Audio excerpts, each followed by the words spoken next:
Good evening, everyone. It is I, the Knight in Yellow, Herald of the End Times. How are we all doing this wonderful hump day? I hope everyone is having a good middle of the week, getting halfway through it. Good to know. Today we're going to be trying to get back into our Warhammer Rogue Trader. It has been a minute since we played it because of other things coming up and whatnot. So yeah, holiday season was a bit of a break for Warhammer, considering all the most of the festivities occurred on Wednesday last year, so we had to adjust our schedule a little bit. We're going to be trying to get back into the game today. Hopefully it goes swimmingly. Let's go to our settings again because, as always, the game really doesn't like to stay in borderless windowed mode. I have no idea why. Yes, I want to save this. I want it to stay this way all the time, but the game refuses to do so. Anyway. Hopefully we can all remember where the hell we were last time we were doing this. Make sure that worked. Yep, we're good to go. Alrighty. Ugh. I thought about trying to paint the minis today, but I still have my tree up. I gotta take it down. It's halfway through January, but I kind of don't want to get rid of it because it kind of went up late this last year. But I do need my desk back for mini making stuff.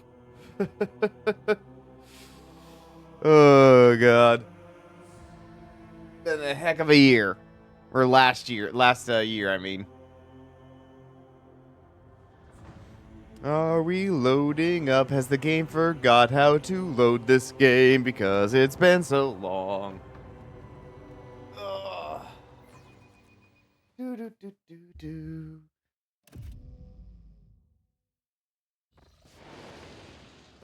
Okay, where the hell are we and what the hell are we supposed to be doing?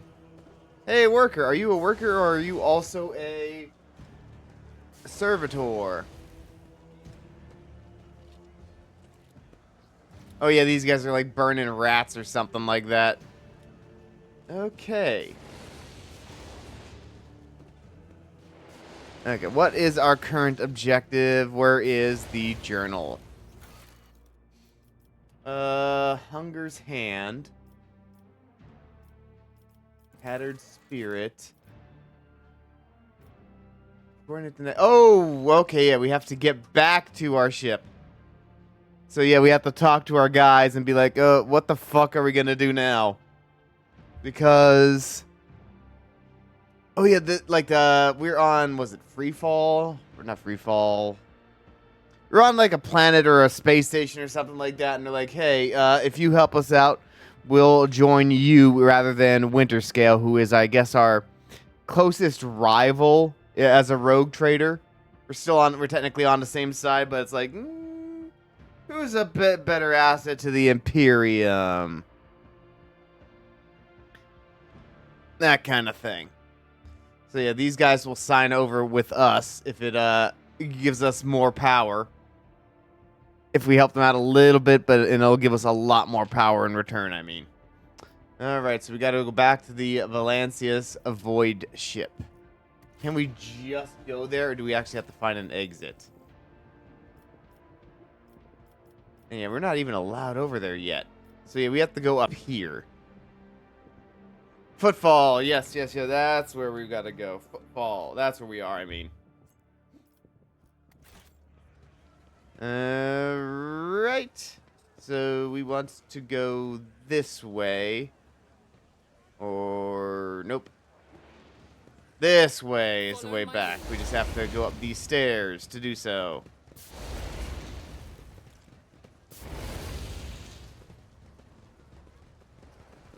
Exterminator. I don't know why that was so funny. I mean, it just seems like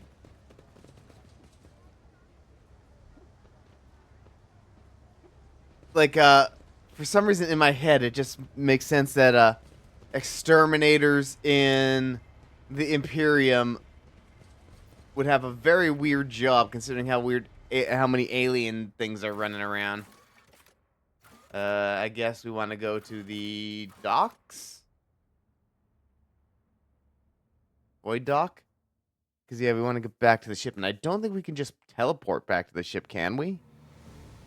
Or, you know, warp or fast travel?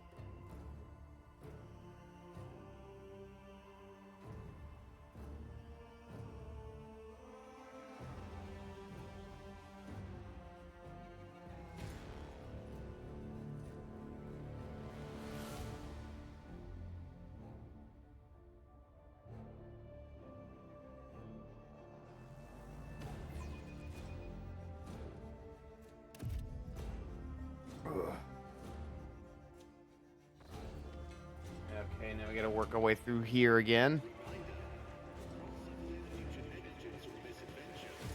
And that's supposed to be just that. All that is a big giant statue out there, I believe. It's not like a gate to anything. It's supposed to be the Emperor, which I kind of don't think I understood. Victory awaits. It's like bigger than the space station. Just got faded. Aha! Up, here come my push-ups. Thank you, Faded. How are you doing today? Clang, clang, clang, clang. Where the hell is my void dock or my void ship? Making me exercise all this way. Oh, wait. Henrik's. Hey, Henrik's is back! He was a good tank. Familiar figure returns to you. Henrik's von Kalox, an interrogator of the Ordo Xenos, bows his head respectfully. Lord Captain. Abelard, honored interrogator. What a surprise. Did you, perchance, leave something in your cabin? Not at all. First officer, Syrian. Oh, you're doing good? Well, that's good to hear. Thank you for the push-ups, making me exercise. We'll get to those in a little bit. But yes, happy Wednesday to you. Hopefully it is a good middle of the week. Let's see. I'm not in the habit of leaving a trail, but I thank you for your concern. Let's see, pleased to see you, Henrik. Greetings, interrogator. To what do I owe the pleasure of this latest visit? Give me dazzlings. We're not hitting on Henrik's here. We are giving him a courteous bow. Only to our mutual duty to humanity. It is the duty that demands that I disturb your peace once more. Hey, good party member. Hopefully. As able to contact my mentor and report the tragic events that transpired on Riker Minoris, I also received some information from my agents regarding movements and actions of enemies of humanity, including the Xenos that we're assuming were involved in the theft of the star. So they didn't just blink the star out of existence; they just flat out stole it. Now I know that the Necrons have the ability to make any star in the galaxy go nuclear. Oh, now I'm being drowned. But thank you. I will take my sippies.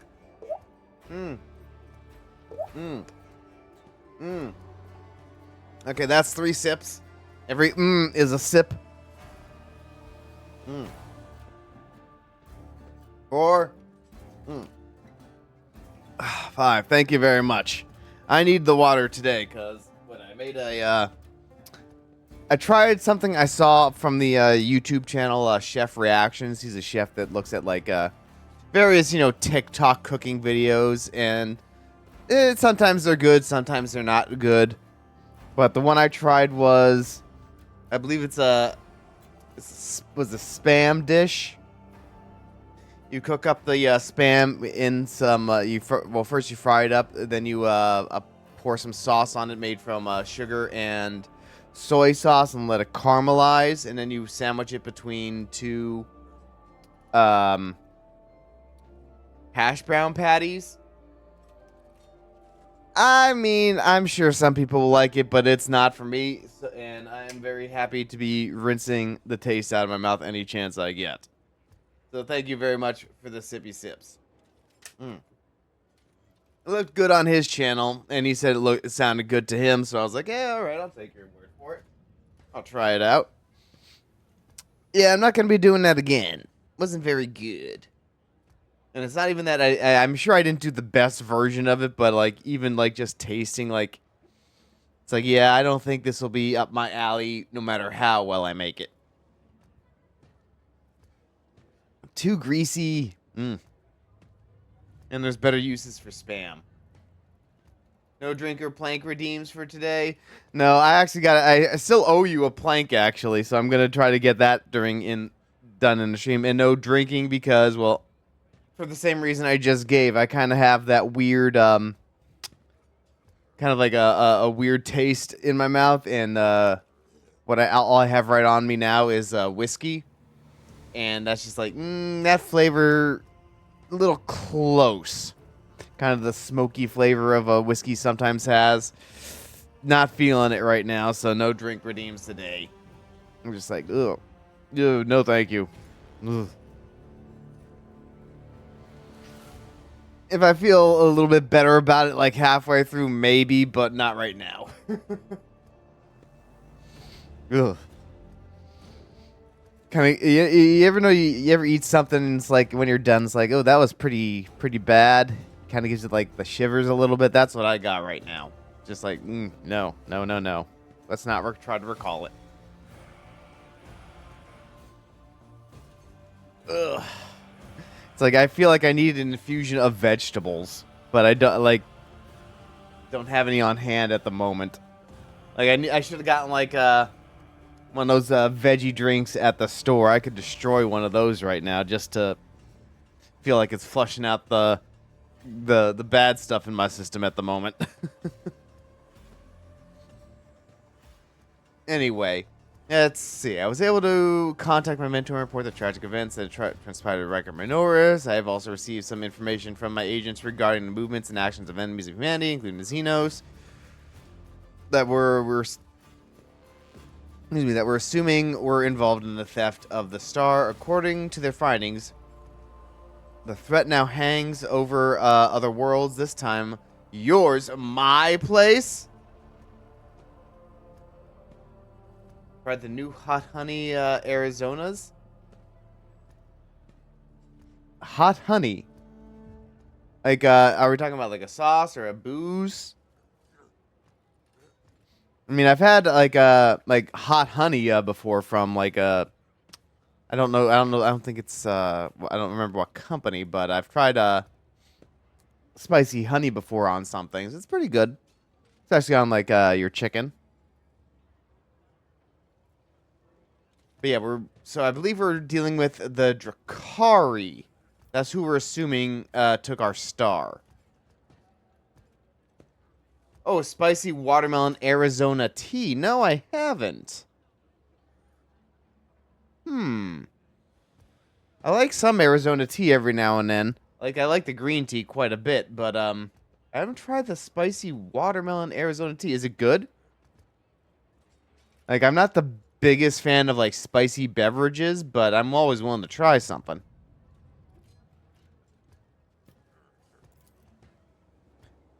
Hendrix clears his throat and begins to begins in a pointedly official tone. By the order of Lord Inquisitor Xavier Calcazar, whose duty is to stand sentinel over the Cronus Expanse, the rogue trader of House of Von Valancius is to take on board the agent of the Most Holy Inquisition and provide escort and support in deeds, great and small, that serve to safeguard the territories of the Imperium against its enemies. This decree is effective immediately upon announcement and remains in effect until decided otherwise by His Excellency Calcazar. Let's see. We have a mango and a green tea one as well. Ooh. What is it? There is one Arizona product. I don't think it's technically tea, but they made egg creams, which is basically just carbonated chocolate milk. I haven't seen any of those, though, but I believe it is Arizona that makes them. It's not really spicy, but the honey flavor is really nice. Ooh. Well, honey and tea just goes good together. I mean, was it in the next couple days in Florida, it's going to be really cold. Like, it's supposed to, like, drop down into the 20s, which is really cold for us because of a combination of wind and rain. I mean, I'm going to be going after some hot tea with some honey and probably some whiskey in it. That stuff is going to hit the spot in the next couple of days. But yeah, I'm always down for some tea and honey. But yeah, maybe next time I go to the store, I'm just going to look at the Arizona, like, can section, just see what I can grab. Ugh. What was it? Here's a weird tangent since we're talking about beverages. I tried a couple days ago. I tried some kombucha, which I have never tried before, and I was like really thirsty. I was doing the Uber thing, delivering food from a store, and I was just like so thirsty. I was just dying. And I was like, okay, I gotta grab a drink. I ran over to their drink section and just grabbed the first thing I saw, and paid for it. And like I almost chugged it, and I didn't even know what I got. I assumed it was like some kind of tea, but I didn't realize it was kombucha. Kombucha is awful. Yeah, it's. I don't know if it. I didn't mind it, but like the problem was I was not expecting something carbonated, or having and I was just like, oh, that's. I didn't want anything carbonated. I want something like, because I can't really chug carbonated things really well. So I mean, I drank a little bit of it, and I'm like, okay, well, I can't get super hydrated off of this, but I'll just take my sips. And I'm like, wait a second. Isn't kombucha supposed to be alcoholic? And I was like, or I wasn't 100% sure. I mean, I know there's hard kombucha, but I was just like, I don't know. So I looked it up, and apparently, like, all kombucha is slightly alcoholic just from the process of how it's made. Not very, but just a little bit.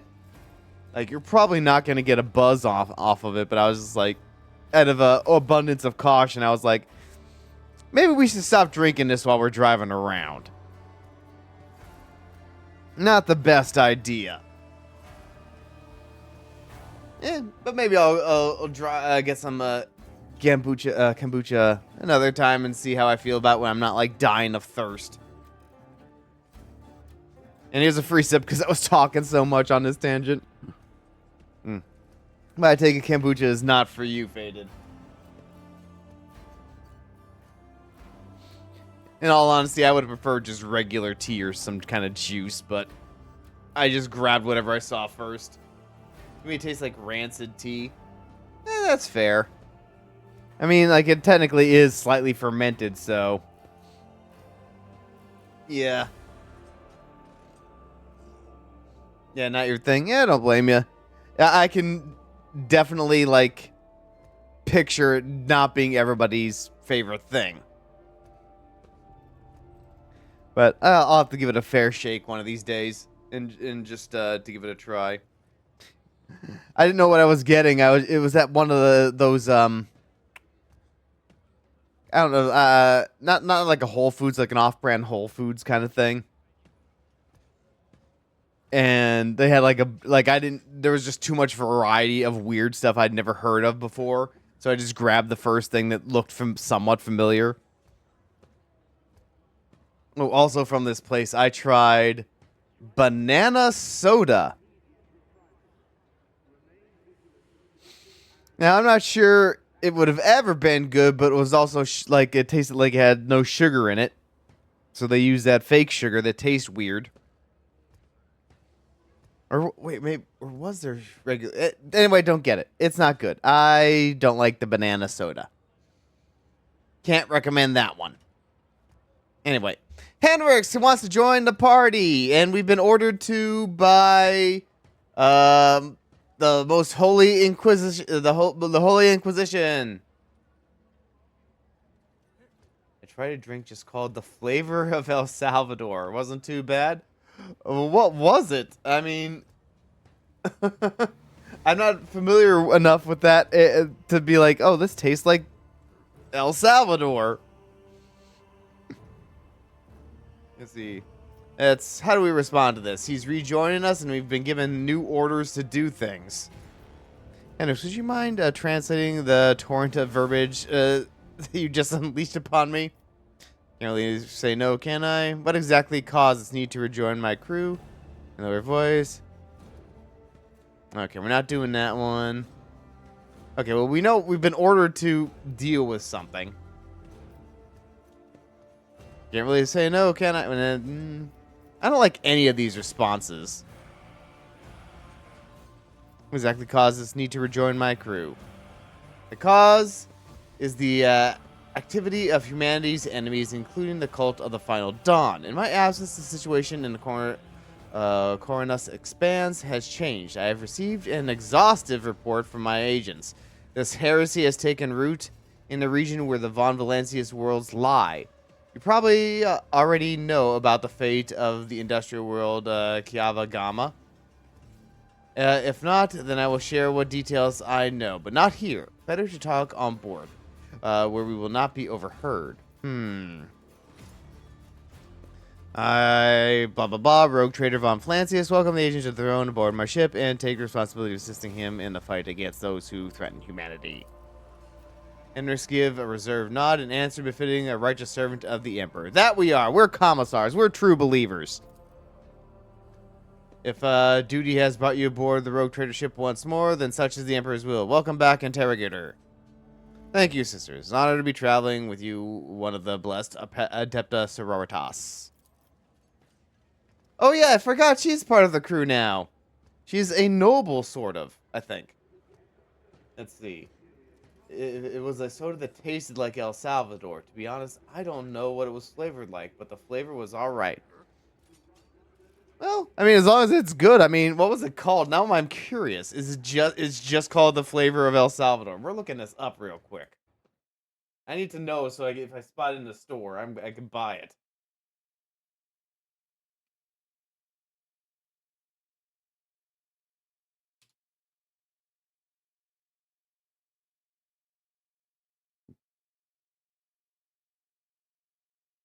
Let's see. I got the taste of El Salvador, and it's a restaurant, so that's probably not what we want.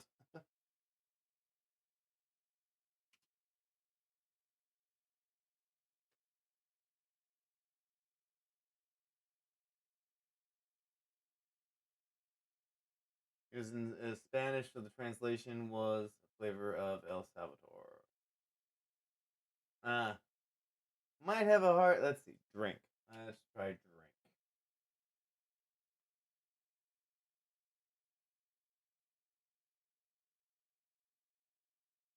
Was this like a prepackaged drink, or was this something you had to like order in a restaurant? Because I'm getting like a lot of like mixed drink results.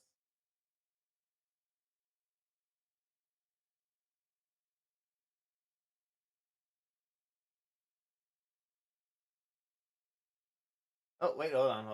I see something here.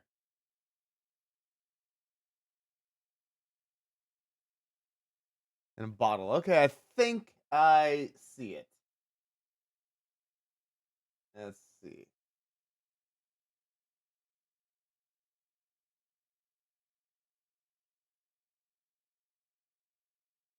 Cola Champagne.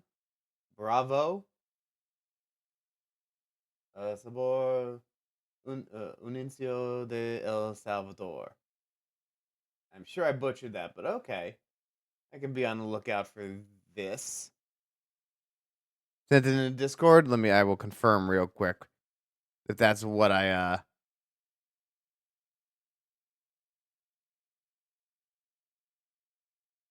what I'm seeing. Okay, yeah. It's yep, same thing, just like a slightly different um sticker on the front of it, but yeah, it's called the same thing. Okay. Well, thank you very much. I will be on the lookout for it. There's definitely some places in my area that might have this kind of thing. So I will be on the lookout. I may have seen it in like in a Jamaican restaurant. They sometimes have weird stuff there. I'm trying to think of like a very Spanish place that's in my area. But yeah, I could probably find this because we do have some definite Spanish influence in Florida. Let's see. The Inquisition. Dominique, you never mentioned you socialized with such distinguished servants of the Emperor. Ooh, she doesn't like them, I don't think. It takes me back. I'll bet it takes someone truly remarkable to warrant such eminent and close attention. Jay lets out a laugh. Is she being sincere or sarcastic? It's like, is she cool with the Inquisition, or is she like, Because the nobles in the Inquisition sometimes have a rough relationship. Because sometimes nobles are like, we control everything. We dictate how the Empire moves. She's being sincerely sarcastic. It's like, yes, I can just take all the money from the peasants as I want and not have to pay the Empire. And then the Inquisitor shows up and says, you're paying us our tithe. You're paying us those taxes, damn it. Henrik glances at her and tilts his head slightly. Mistress Haydari, ever since my first visit to Footfall, I've been hearing about your colleagues and personal talents, but I'm afraid your full name escapes me. Would you kindly refresh my memory? After gets stuck in Jay's throat. She pales slightly, but still forces an apologetic smile. I don't mind, Shireen. Let my full name remain naught but a stray sound to you, plain and uninteresting. Okay, so he's like, yeah, don't fuck with me. Okay. Hey, Cassia! Master von Calyx. Cassia's voice is brimming with genuine joy, which she immediately hides behind a facade of highborn premises. Oh, she's cool with them. Since you are with us once more, I do hope you will find time to finish our conversation about the literacy works of the... Oh, they're book buddies! Works of the Kronhaller the Blessed. I mean, they're religious book buddies, but they're book buddies! Now make every effort, Lady Orselio. What was it I heard just the other day? Or not even just the other day. I was taking a look back at Baldur's Gate 3, considering if I wanted to try that one on stream again. I tried it when I first started out, but I was just like, I'm not sure this is going anywhere, and I might want to save it for another time, especially if I can get some other people involved. But I've had the urge to start playing it again, and an update that I had not heard about has occurred. Apparently, the NPCs can hook up with each other now. And I was like, wait, when did this happen? This is something I really wanted in the game because I wanted to see what characters would eventually find their way to each other without the player's involvement. But yeah, apparently that's something that happens now. And I was like, what? How did this escape my notice? And that just made me think, hey, maybe Hendrix and What's-Her-Face would hook up if I wasn't actively trying to hook up with our navigator girl. I must also deliver this to you. Hendrix pulls out a sealed letter. The Lord Inquisitor specified that the contents of this envelope are for your eyes only. I will ask you to read it as soon as you have the time.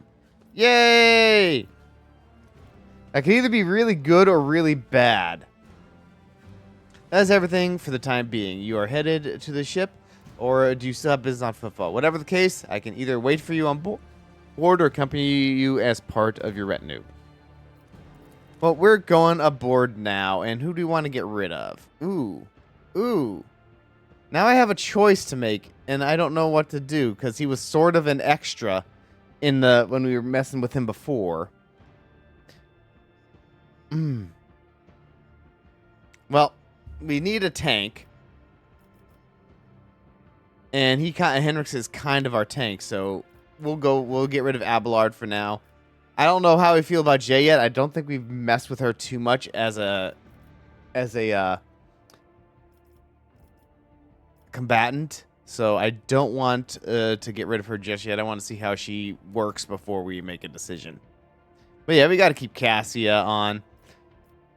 And Pascal, my two favorites. Argenta. I like Argenta, but I may have built her wrong, but she kind of is so, but she kind of sucks as a combat character. All right, let's to the Void ship.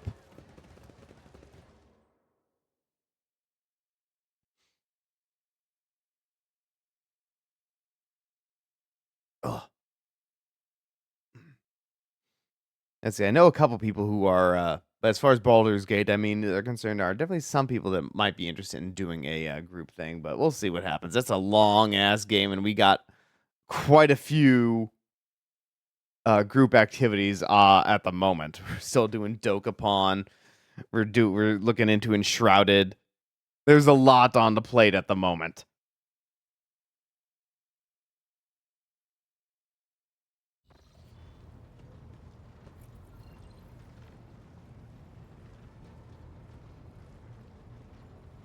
All right, folks. Give me the deets.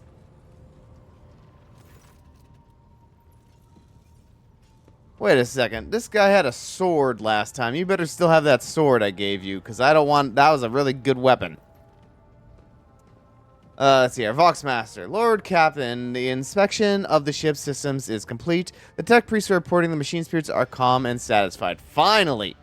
Everything is ready for onward travel, except there is an issue you must be made aware of. Oh, what now? Nope. Cassia makes a quick nervous gesture, adjusting the adornment over her third eye. I've been studying the records left by the vessel's previous navigator. I wanted to double-check the route to Darganas and discover that it does not match the one recorded in the Atlas. It is more than a minor warp fluctuation. The route has been wiped out. It can no longer be used for traveling.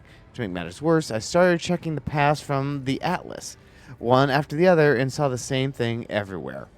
The warp is roiling with an ominous storm, bursting with vivid and streaming colors. It will not hinder our movement, but all previous knowledge is now utterly useless. So we have to remap everything? Fuck! Is that something that could have been prevented, or what?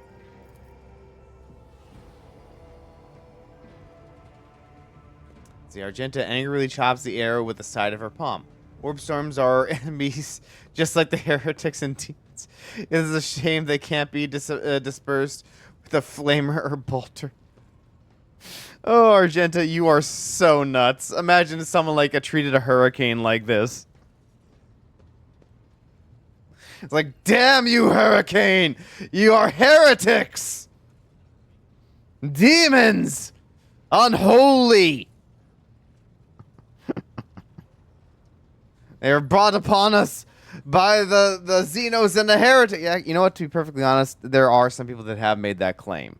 So, whatever. Maybe it's not as weird as... Well, it's weird, but it's more common than we'd like to admit. There's definitely people that are blamed storms on sin and whatnot.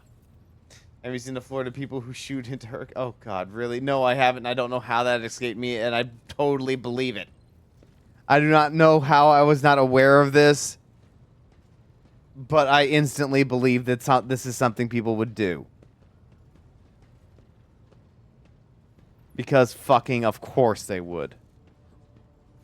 Oh, God. I don't want to live in this state anymore. Oh, boy. Whenever that GTA game comes out, I'm going to have some... I'm going to have to play it. I'm not the biggest GTA fan. But due to it taking place in Florida, I feel like obliged to do so. Probably not immediately, though. That thing's going to be expensive for a long-ass time. And I don't even... My computer would not even be able to handle it. Ugh. We're just going to have you as a playable character. Hey, I'm the Knight in Yellow. Let's shoot into the storm, all right? Hooray! Let's do that on stream. Bang, bang, bang, bang, bang, bang, bang, bang. Take that! Oh, man. Yeah, that GTA game will be played eventually, but let's face it, my old ass PC is not going to be able to play that, and because of what's going on with people only making like their computer parts exclusively for AI, like data farms and whatnot, prices of computers are going to go through the fucking roof. So we'll see what happens. A new PC is going to be not the easiest thing to acquire for anybody. Anyway, back to shooting at the storm. Voxmaster Vigdis says, now we can be certain that problems with the astropath communication to Cronus Expanse are no coincidence. There is a warp disturbance in your way, Lord Captain. Yeah, good. You're good. Take care of that computer.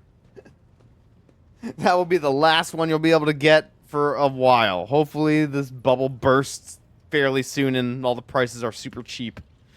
But I'm not holding my breath on things working out for in the immediate future. Let's see. There's a warp disturbance in your way, Lord Captain, swallowing messages and disrupting familiar routes. This means you need to locate the key worlds of Von Valancia's Protectorate as soon as possible. I am talking about Janus, Darganus, and Kiava Gamma. Charting new routes so they can be reached and restoring control will be a necessary next step. Fuck! What would be the consequences of losing contact with these worlds? Well, they might not be listening to me anymore. They might side with my enemies, but let's ask anyway. A world deprived of connection to its neighboring systems and the Cronus Expanse infrastructure can only rely on itself, and their capabilities are often limited. For example, Janus does not have a fleet of its own. Pirates, cultists, heretics, Xenos, anyone could prey on the helpless planet. Lost communication is a threat to your position. A rogue trader with no protectorate to back them is one that grows weaker by the day. Yeah, that makes sense. Also, plenty of planets in the Imperium are like, hey, you know what we're really good at? We're really good at making cogs. We make cogs all day, every day. We supply the entire Imperium with cogs. You know what we're not good at? Making food. And they rely on the planet next door to be like, hey, you guys can make food. Give us some food so we don't die. We can't eat our cogs. We can't make anything besides cogs. It's literally all we can do all day, every day. And so, yeah, lack of communication with the neighbor is not the best thing. Let's see. The Voxmaster is entirely correct. You are rogue trader Dominique von Valancius, the successor to Theodora von Valancius, one of the most influential women this side of the Maw. But you are also new to the business of governing. Many will doubt your competence and try to carve up your protectorate so that they can snatch a piece for themselves. Sort of what I'm doing with Footfall. It is important to show your potential allies and foes that you are in control of the situation, which is why the sooner we reclaim those lost worlds, the better. Tell me about Janus. The surface of Janus was altered extensively so the planet could be designated an agri-world, so agricultural world. Yep. It is a powerful food base capable of supplying the burgeoning protectorate and exporting provisions to other worlds at the same time. Janus owes much of its prosperity to the governor house of Viat. Under his leadership, the world has grown even more prosperous year after year, securing shipments and taxes while keeping the workforce tightly controlled. Ooh, I'm willing to bet that this planet actually sucks. Because from what I've heard, yeah, agro-planets are actually terrible places to live. Like, they have, like, ever since the whole planet is, like, dedicated to food, there is no other infrastructure, so a lot of people are just, like, kind of, like, living in ditches. That, happens to be, have runoff from the food, like, from the crop fields. Yeah, people think, like, hey, I'll live on a farm. That'll be nice in the Imperium. Fresh air, that kind of thing. Considering how much the rest of the Imperium tends to suck, that does seem desirable. But no, it's actually quite terrible. Kiava Gamma. Industrial World Kiava Gamma is being managed by the Governor House of Prak. In supplies, you protectorate with rare mineral resources. Additionally, the planet features an Adeptus Mechanicus Manufactorum that processes material and prepares them for shipments. Yep. Just what I was describing earlier. We have our cog planet, and then we have our food planet. If they can't talk to each other, that's a problem. I testify that Kiamagama is a world marked by the Omnissire's patronage. By his grace, the manufactorums of the colony are inhabited by committed and industrious machine spirits. Speaking for the machines, Pascal is just a Lorax, but he speaks for the machines instead of trees. Henrix coughs quietly. Mistress Tallman neglected to mention that the Kiavagami Manufactorum also supplies heavy machinery from forge harvesters to vessel systems and components. Big important town. Or planet, I should say. Abelard turns his head, his hard eyes on Henrix. You display commendable knowledge of our world's manufacturum's capability, von Kalax. Yes, he's like, hey, how do you know all this stuff so specifically? He's like, yes, you know a lot about our protectorate. Why? Pleased to be of service. What do I need to know about Dargonus? Dargonus is the heart and soul of your protectorate. It is where the main administrative resources and storage facilities are, and so is the Von Valancia's palace. Ooh, so that's my home base. If you would like to know, this is where you publicly accept the title of Rogue Trader. Dargonus is a major administrative hub that runs the cargo fleet and keeps track of finances. Okay, so my seat of power. Got it. Abelard, what is your opinion? Which world should we deal with first?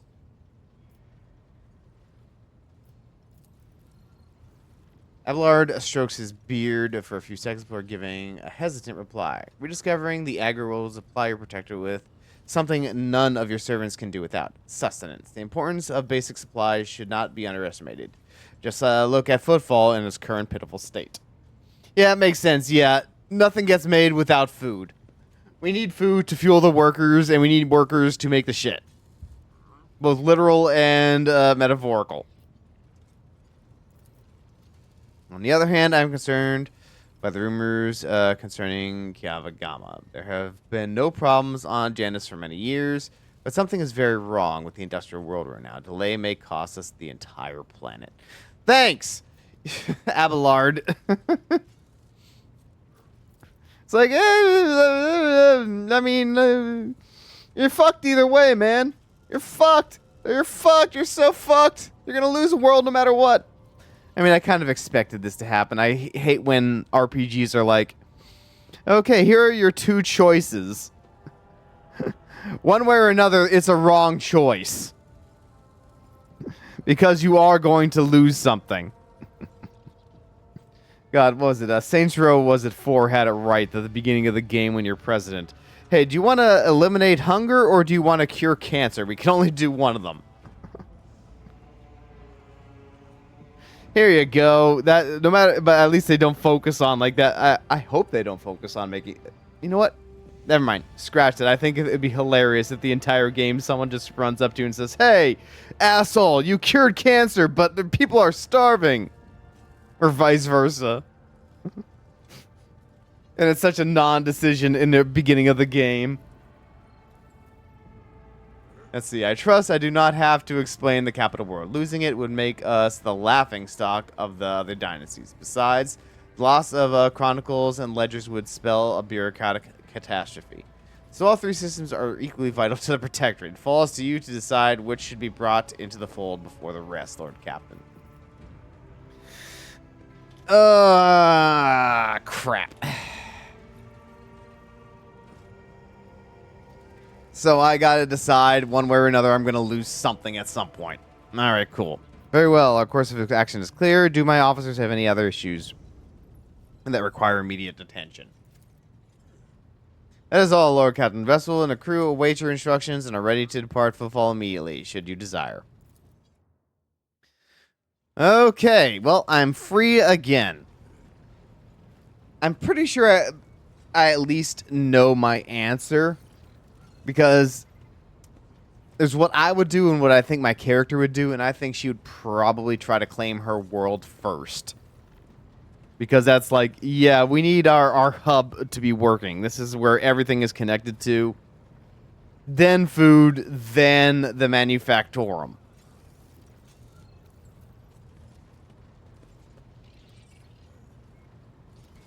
But that probably means we're going to lose the manufactorum. But you know what? At the same time, I mean, food is important, but you know what's not important? People. Let them eat each other for a little while, and then we'll be in good shape. We'll get the food planet back first.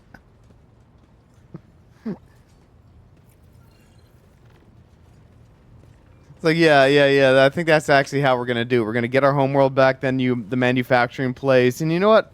So the people got to eat each other just a little bit to get by. I mean, they kind of already do that with the corpse starch. I mean, let's just have them cook each other, in public for sustenance for a little bit. There'll always be more people eventually. All right, let's go talk with some people. I want to see who I can chat with. Hey, what's going on, Vigdis? Anything new?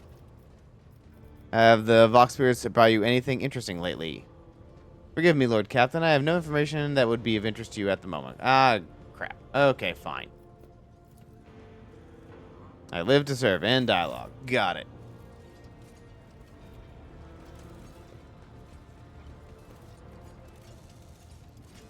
Let's see. Cassia! Hey, wifey, what's going on? Words cannot describe how boring the bridge is without our stimulating conversations. Let's see. Lady Navigator, it's time we close the chapter on our cooperation. What? No, we're not doing that. She's potential wifey. What does your spectral sight reveal? She is like a gem. Ooh. The brighter people shine around her, the clearer her faces reflect a myriad of colorful gleams. They are all parts of Jai, but no single one of them is her. I cannot discern her true colors through the veil of her motley shawls. I peel off hue after hue, only to find a different color underneath every time. Okay, so she's really putting on an act. But yeah, we're not getting rid of her. She's wifey. I have enjoyed your company. Thank you for the conversation.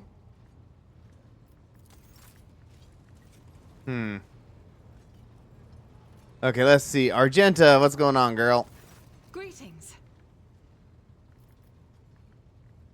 Oh. So now we can just start kicking people off the ship. But I don't want to do that. I like everybody, really. I'm waiting for you to tell me about your past and to explain the strange words of the cultist on football. Yeah, you got to talk to us about stuff. Yes, I'm ready. I would ask only one thing of you, rogue trader.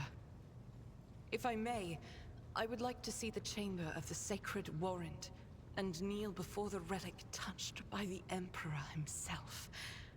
A difficult conversation lies ahead of us, and I wish to pray by the relic before I lay my soul bare. I wonder if that's like a fishy statement. Because, I mean, like, it's like, hey, I need to be in the presence of your holy warrant.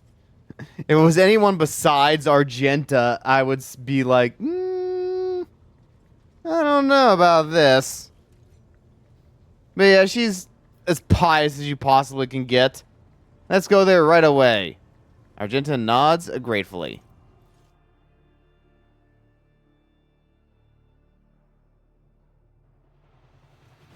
So, what did she... Let's see, I think in the last chapter, or I mean on football, she has some connection with, I don't remember exactly what it was, but yeah, there was something about her having to deal with something. I know I'm being super vague, I just can't remember what her thing is about. But she's, yeah, one of those, typical, like, dark past kind of things, maybe. Argenta drops to her knees, her hands making the sign of the Aquila. Her eyes are locked on the sweeping signature of the warrant. A seemingly mundane thing, merely a flourish on a piece of paper, unless one knows whose hand left that mark and whose blood is on that paper. The Emperor! I really wish it would, all the characters were voiced all the time, but oh well.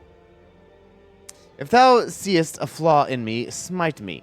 If thou knowest a fall of mine, burn me.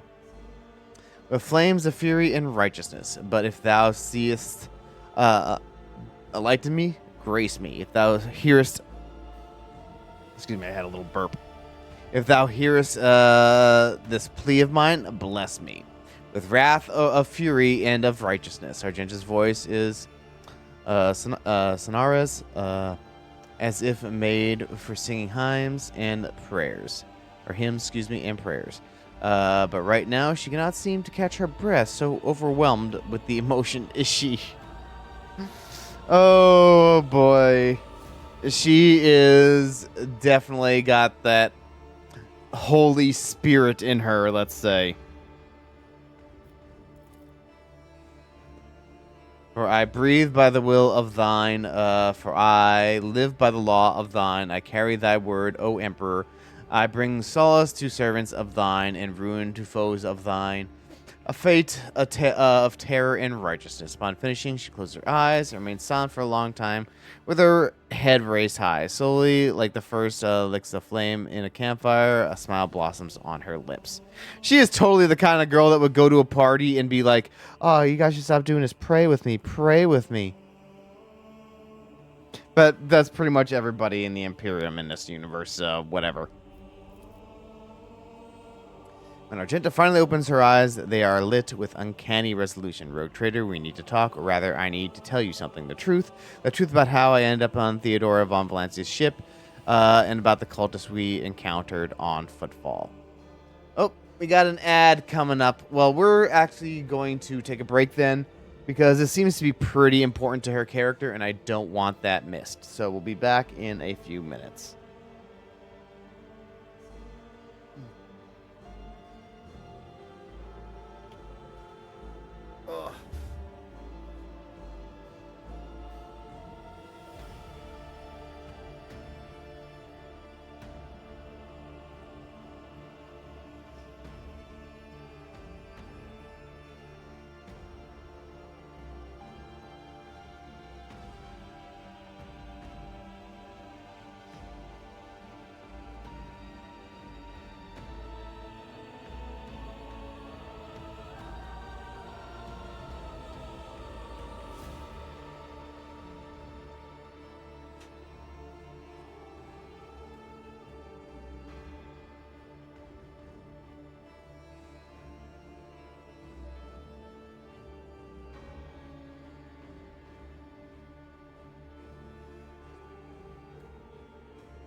must be back. the Monopoly You know guy. what? Oh.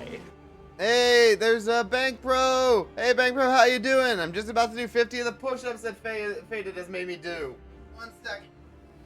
1, 2, 3, 4, 5, 6, 7, 8, 9, 10, 11, 12, 13, 14, 15, 16, 17, 18, 19, 20. 1, 2, 3, 4, 5, 6, 7, 8, 9, 30. 1, 2, 3, 4, 5, 6, 7, 8, 9, 40. 1, 4, 5, 6, 7, 8, 9, 10. Ugh. There we go. Woo. All right. Let's get back into it and hear about Argenta's full backstory. Ugh. Excuse me. All right. I'm listening, Argenta. Please also be voiced because this is super important for you, and if it's going to take a while, it'd be easier to me if you didn't talk. Hold on. I mean, if you talked. I left my water outside when I went on break. Hold on, I'll be right back.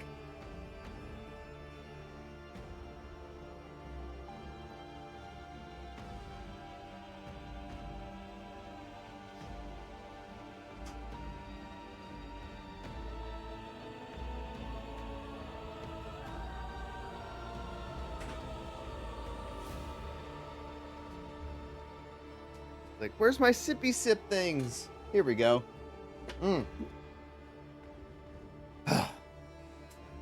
Delicious water. No chasers for water here. I actually like the taste of water on its own.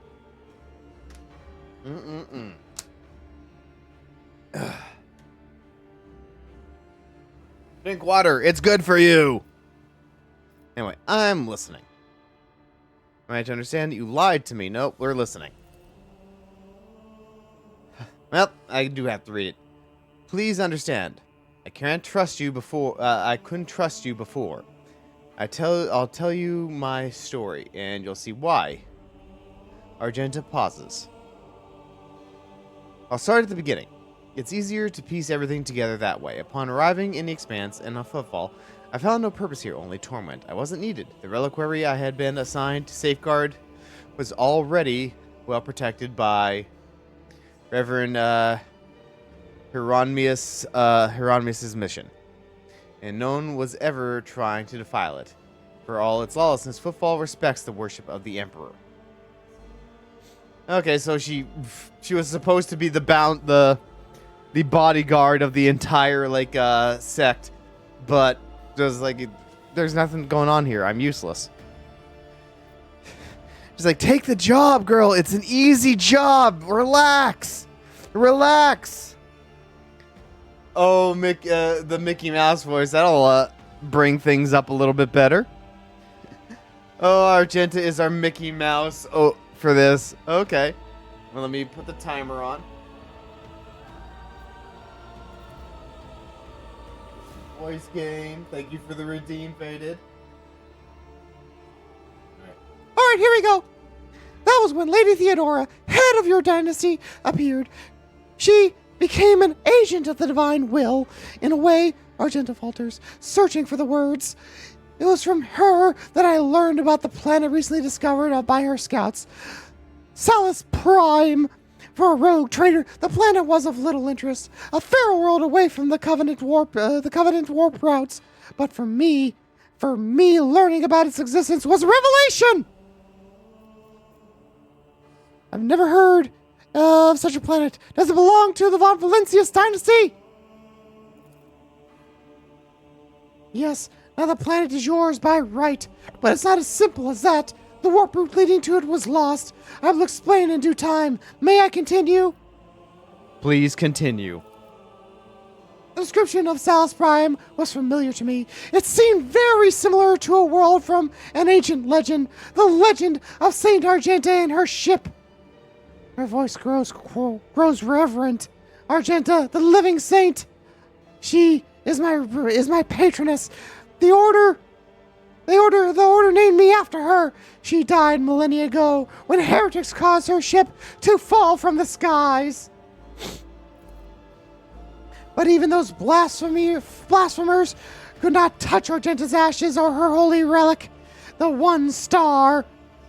For the fallen ship, which now served as the resting place for the saints' remains, would only allow the truly righteous to enter. All others would meet their death. Imagine what I felt when this flash of insight came upon me. The world where Saint Argenta's ship fell was merely a vague legend. No one knew its actual whereabouts, and suddenly I, myself named after the saint, come across this information. I realized at that moment that it was a portent, that I must journey to the planet and find the ship. And so I asked Reverend Hieronymus to let me go for a time on a personal pilgrimage. I boarded Theodora's ship and demanded passage to the newly discovered planet Salus Prime. Why did you keep your superstition from Reverend Hieronymus? Surely he could have helped you with the search for the ship. Yeah, that one makes the most sense to me. I like this one. Why did you tell him about it? I couldn't just come out and tell him. It was important revealed to me personally, can't you see? I told Reverend Hieronymus the honest truth, and that I was going on a personal pilgrimage to embolden my spirit. It really was a pilgrimage. It was as if Saint Argenta herself had shown me the way, commanding me to undertake this trial. If I had found that ship and set foot on its decks, if I had laid my hand on her remains in a relic, I would have been a sign that I truly have been blessed with the saint's favor. Wow, that really is actually kind of selfish of her, now that when you think about it. Like, the actual, righteous thing to do would be like, hey, there's this holy thing over there, we really gotta go get it. It's one of the most important things for our order. But no, I gotta do this for me. It's all about me. Me. Your actions were driven by hubris, Argenta. It's as if you wanted to keep your discovery all to yourself. Yeah, exactly. That's understandable. Searching for your destiny, for your place in the world, is a special matter, a personal one. You either succeed or you don't. In certain things, yes. But this is like... this is like this is like an Indiana Jones thing, for God's sakes. It belongs in a museum. It's not just for you. This was irresponsible of you. If you had gotten yourself killed on the planet, no one would have learned about its existence, and a holy relic would have been lost. If you were the only one who realized that you were dealing with... Excuse me, I'm having a hard time at the moment. If you were the only one who realized what you were dealing with once the planet had been described to you, then the secret was yours and no one else's, as if the decision of what to do about it. Which one do I want? I either like 1 or 3. I like 3 because, yeah, this is a holy relic. It belongs with the Emperor. Holy relics cannot truly be lost, Argenta says stubbornly. When the time is right, they reveal themselves to the worthy. But I will accept this reproach and try my best to think on it. Exactly. I imagine Theodora was thrilled with this prospect. Let's see, you mentioned... Oh, there we go. But you know what? Oh, sorry. You know what? Because we're still having Argenta discover her past, I'm going to throw in some free Mickey when she continues her story. But thank you for the redeem. It's just too appropriate for the circumstances. Let's see. I imagine Theodora was thrilled with this prospect.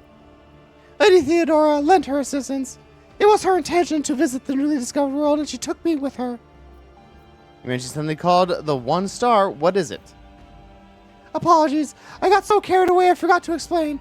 The One Star is a relic kept by Saint Argenta. I belong to the order, Bonatus. And we used to attach particular significance to holy relics. The One Star is one of the lost relics of the past. So mysterious that no one even knows what it is exactly. Argenta's hagiography at times calls it a banner, or a set of armor, or a blessed chain sword. One thing is certain, it was a beacon of righteousness, and it was lost with Argenta's death. Okay, so, this could be a lot of things. I like the idea that it's one of these things, and we're gonna have to deal with the Blood Ravens, my boys. We have to fight the Blood Ravens for these sacred relics. That'd be so on brand for the Blood Ravens. And I'm sure that's not gonna happen, but if that did, boy, would I be jumping for joy. What happened next? Defeat, Argenta says bitterly. The ship's augers failed to detect anything of note during our orbital scanning. I was expecting this, though. According to the legend, a ship can conceal itself from the naked eye, and only a pilgrim guided by the pure heart can find it. What did he expect was an ambush waiting for us on the planet? I landed there with a small unit provided by Theodora. I knew St. Argenta's hagiography by heart. I knew all the legends about her. I followed their obscure clues, the description of mountains and rivers from millennia-old tales, and I was certain that I had found a way to the ship, and that's when we were attacked. Blood Ravens, come on, Blood Ravens. The words we heard of the heretic shrine at Footfall, something about ways, doors, please address to some lord, the edge of daybreak. Argenta is shaking with disgust. They were the same words as those spoken by the cultists who attacked us on Salus Prime. My whole unit perished. All those honest, brave souls I had led to search for the relic. It was only by miracle that I didn't perish along with them. Ooh, I'm willing to bet there's something else going on there. Hold on, let me need a sip of water. I'm gonna have to get some more water in a few minutes. I'm willing to bet you ran away and you're not telling us. I didn't connect these events at first. The cultists on Footfall, the cultists on Salus Prime, the cultists attacking a ship, and Conrad's betrayal. What if these are all links in the same chain?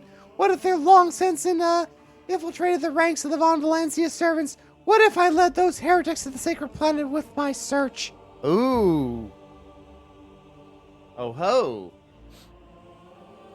Let's see. Sadly, the only one who might have had the answers, Conrad, escaped. No need to blame yourself. The heretics really had wormed their way into the Von Valencia's ranks by then. They would have found the planet even without you going there.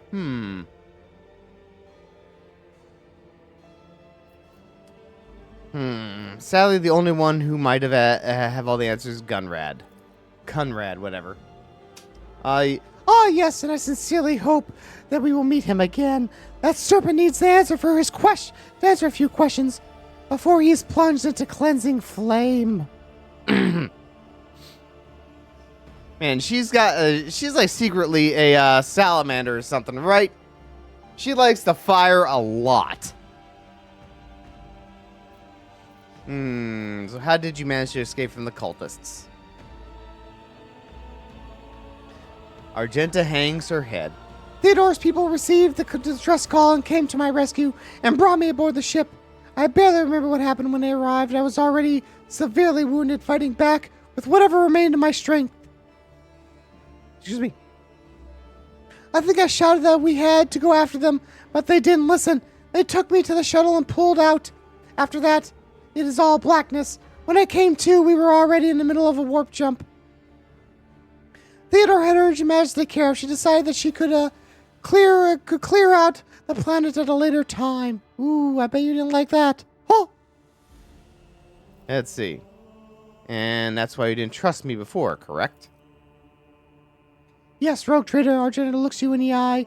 I saw with my own eyes how a member of your family showed her true colors as a servant of the archenemy. I had already suffered a humiliating defeat at the hands of the cultists, and I was afraid of another betrayal.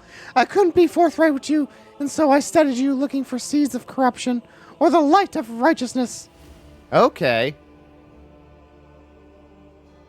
And what did you find, girl? A woman who stood shoulder to shoulder with me and helped me eradicate the cultists on Footfall. Ah, she sees us as a kindred spirit. Argenta smiles, if reminiscing about the pleasant evening spent in the company of friends rather than a bloody battle. You know what? Good. I think we did a good job with our characterization so far. We're trying to be a true believer commissar girl, And we certainly are. Too bad we can't make Argenta wifey. We're just not allowed. She's married to the job. Although my opinion started to change even before then. Back when you agreed to talk to the orphans at my request.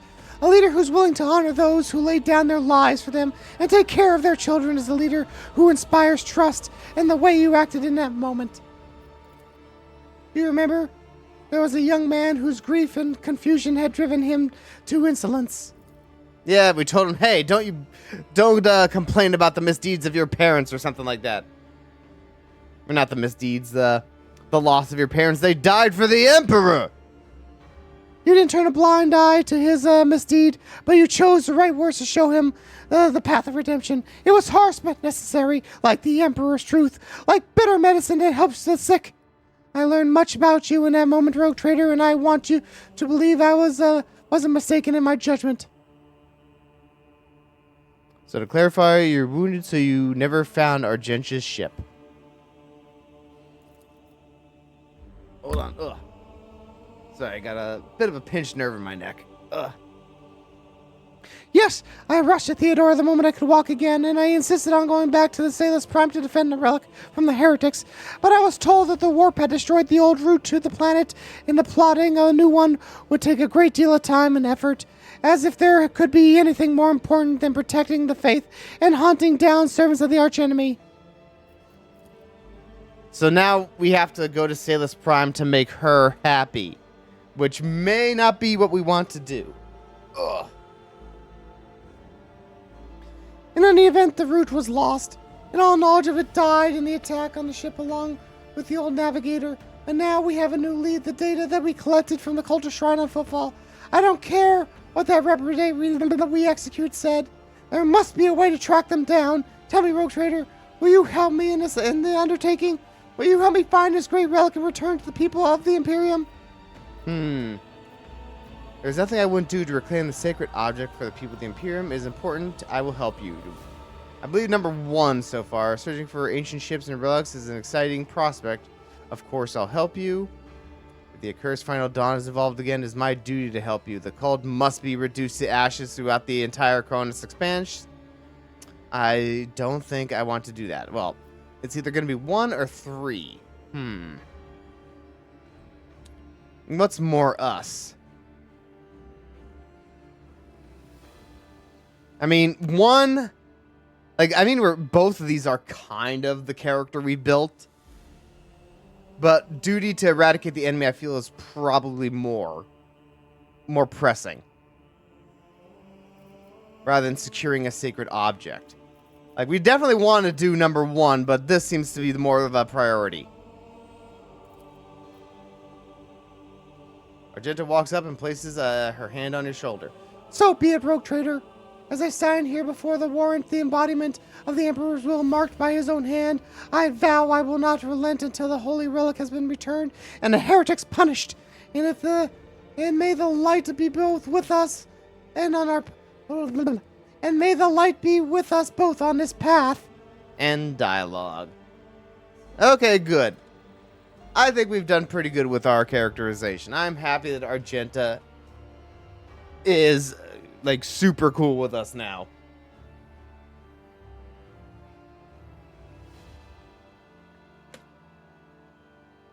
Too bad we can't be sapphic gun girls, but oh well.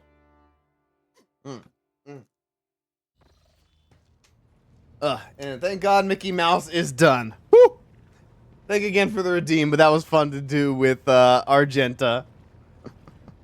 I'm not sure why it's so funny to me that she's essentially Mickey Mouse, but you know what? I'm going with it. Okay, is there anybody else down here? Oh, Helmsrin. What's going on, Revor? Nothing. I'll take my leave. He had nothing new to say.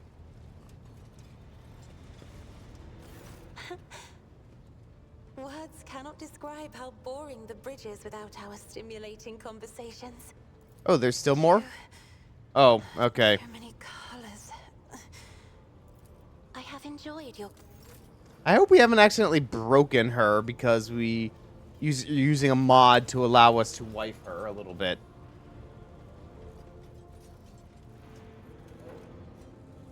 But I mean, we probably wouldn't be able to get too much out of her anyway because since we chose to be a woman in this game, she wouldn't be an available love interest if we didn't use that mod. Okay, we got Hendrix and Abelard here. Who else do we want to talk to?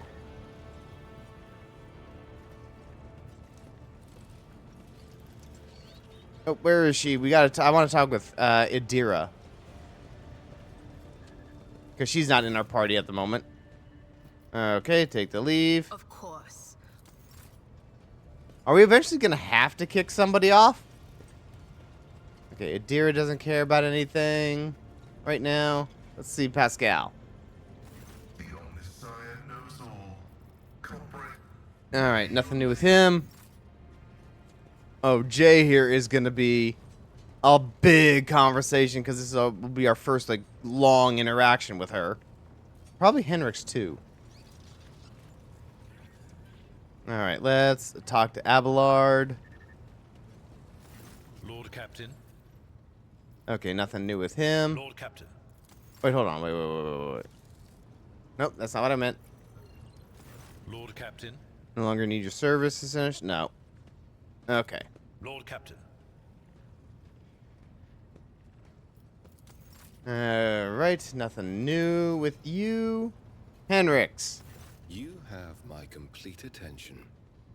Okay, he's got some new stuff. Good. You want to discuss the nature of your mission? Yes, but not here. I wouldn't want our conversation to be gossip fodder on the bridge and in the officers' mess. Alright, let's see what's going on with you, Henrix. Henrix nods slightly. Thank you for finding an opportunity to talk. I trust now would be a good time to explain the reason for my return aboard your ship. Have we been flirting with this guy? Because I don't know. Or I don't think we've dedicated ourselves totally to Cassia. I think she's just like someone we're sorta. She's a prospective wifey.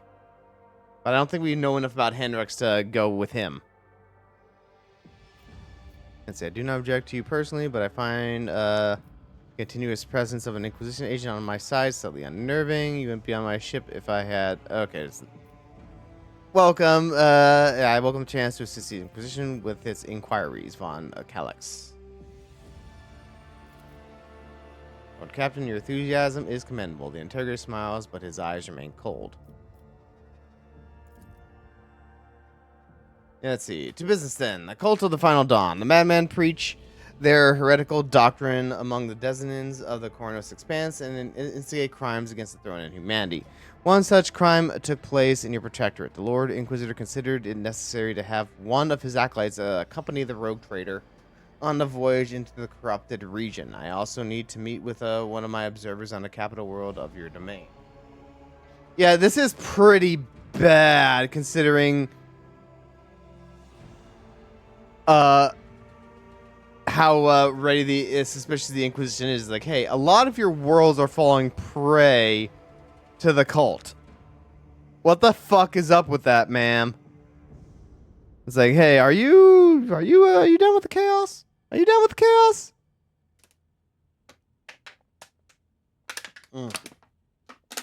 Lower Imperium succeed. Why would Zordo Xeno agents investigate chaos? Yeah, that's a good question. Why do you guys care about this? Your whole thing is about the Xenos, not about chaos.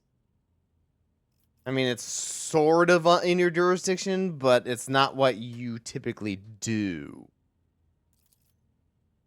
You're versed in how the Inquisition is organized, Dominique. Yes, initially our arrival in the Corners of Spence was dedicated by the need to fight Xenos. But there's more. The cult is tangentially related to my main specialization.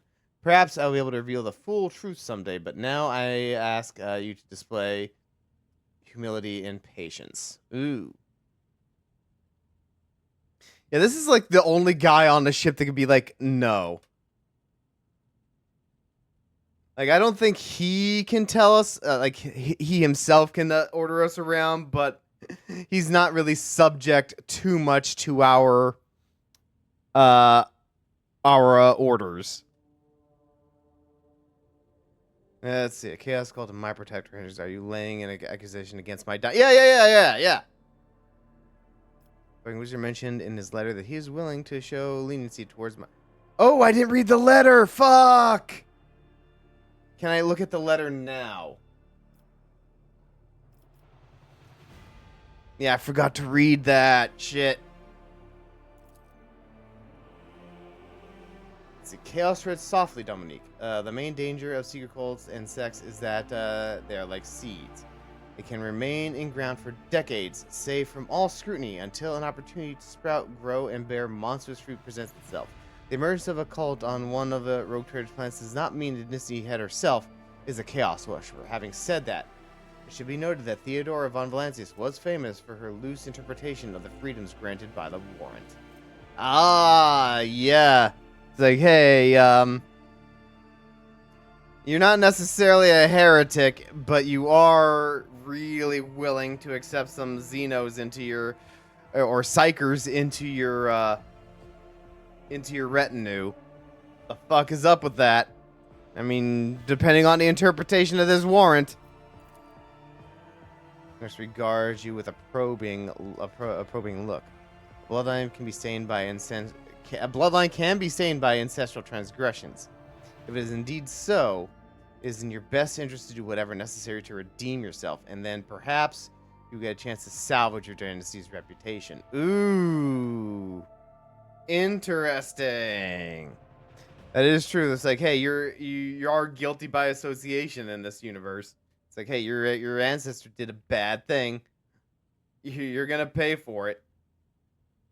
So I remember hearing about like how law is done in the Imperium. Is that let's see, if there's like an accusation against you, and it can take like centuries for that kind of a thing to be resolved. And if you die in the meantime, eventually they do make a ruling on your whatever transgression you did, they will dole that punishment out to your descendants. Even if that's like, oh, well, your ancestors should have been executed for this. So, here's the bullet. It's now your fault. Let's see. The Lord Inquisitor mentioned in his letter that he is willing to show leniency toward my actions that would otherwise be interpreted as radical. If spies in the Von Valancius worlds, I want to know more about the Cult of the Final Dawn. I've already agreed to give you place aboard my ship. What else?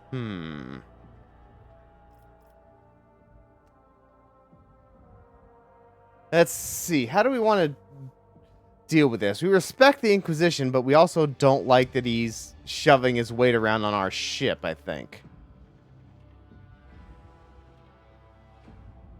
And I also don't know what was in the letter.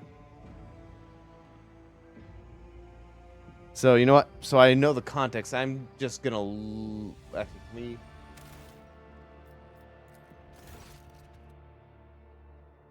yeah, we can't go back.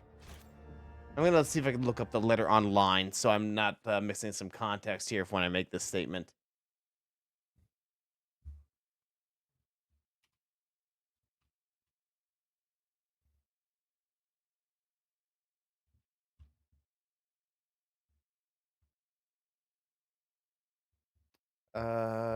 Lord Inquisitor. See if I can find it online before I make to this statement.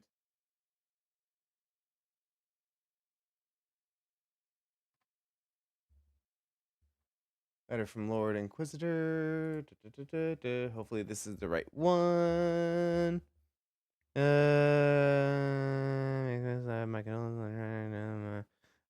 Okay, I think. Okay, may the Emperor's faithful forever remain in the light of his favor.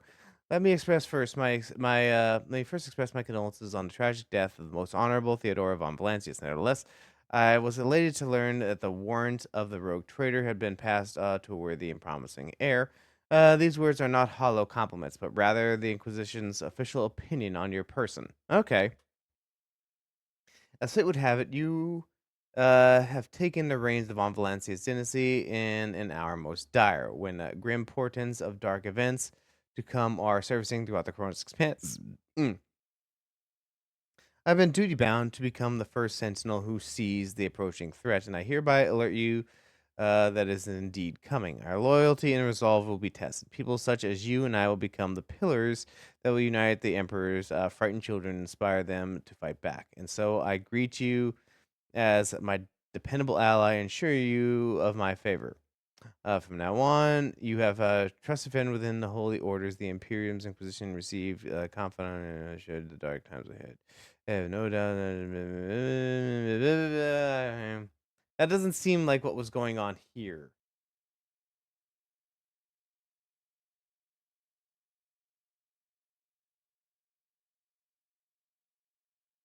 Yeah, this is a weird letter. Are there other ones? Because, like it said, the Lord mentioned in his letter that he is willing to show leniency toward my actions that would otherwise be interpreted as radical.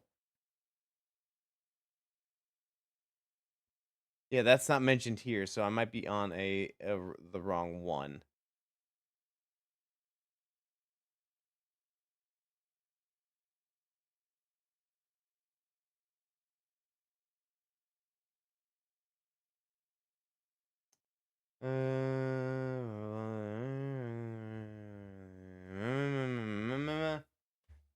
Okay, well, I don't want to venture too much further into this because it might actually be a spoiler, so I don't want to do that. Let's just go with this.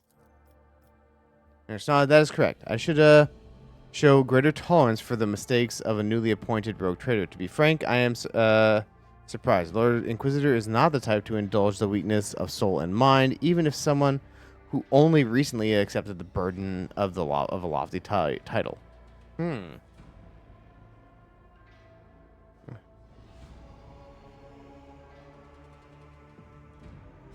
Ah! There's Larian! Ow! She's shooting arrows at me! Heresy! Heresy for shooting the knight in yellow, even though technically I probably would constitute as a heretic. But how are you doing, Valerian? Also, why didn't your blurb play? Whatever. Go have your coffee and take your poos. Let's see. You have spies in the Von Valancius worlds. The person I mentioned is not a spy, but a secretary in Administratum Department of Dargondus. Just woke up, of course. Have the coffee. Drink some apple juice. That's supposed to help poo as well. But how are you doing today, Valerian, besides just waking up? I hope things are good. Let me give you an SO real quick.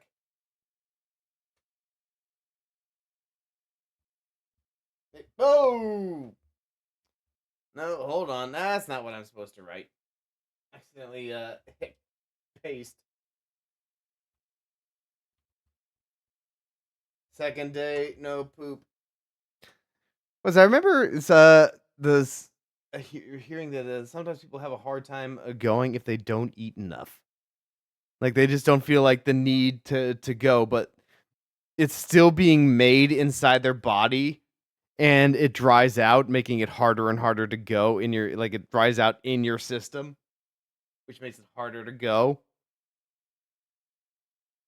So if you're having a hard time going, like, I guess eat more. Also, maybe try a softener. That's supposed to be to help a little bit too. But yeah, go have some apple juices. Apple juice is tasty and it helps go. But you don't want to eat more. Yeah, I don't know how true that is. So it's just something I saw online. This is not health advice.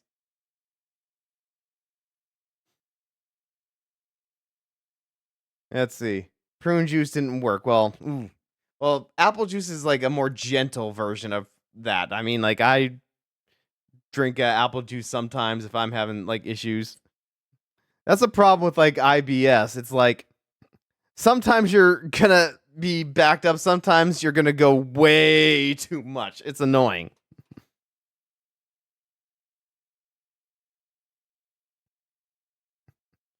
It's like, hey, can you please decide what you want to be so it can be consistent? It's like, no!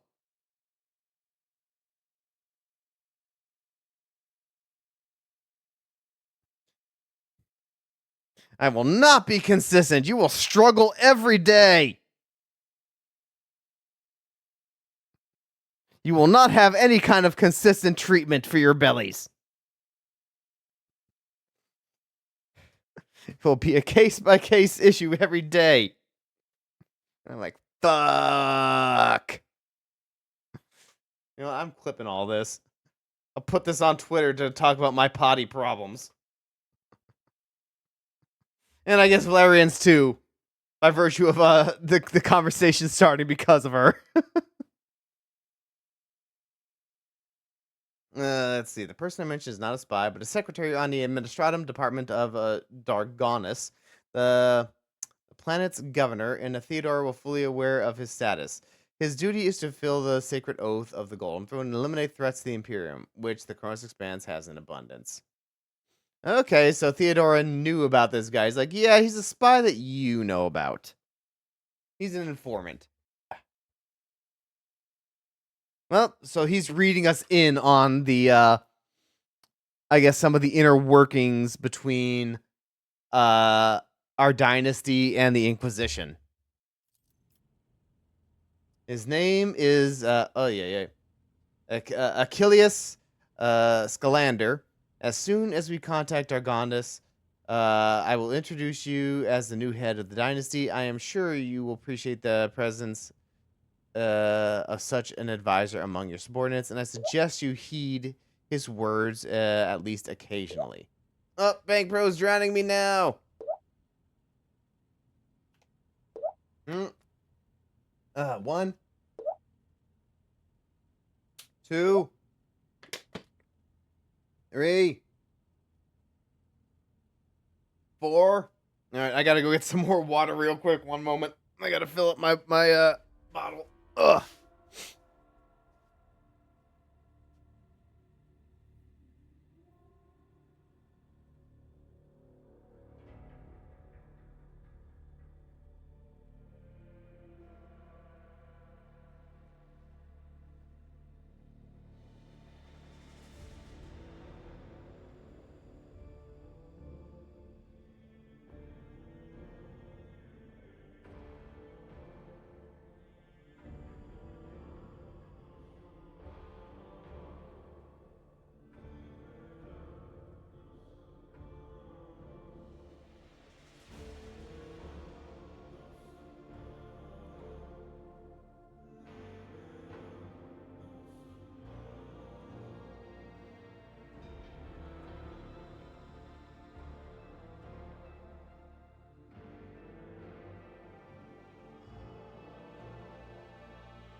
Alright, sorry that took a little bit longer than I thought it would.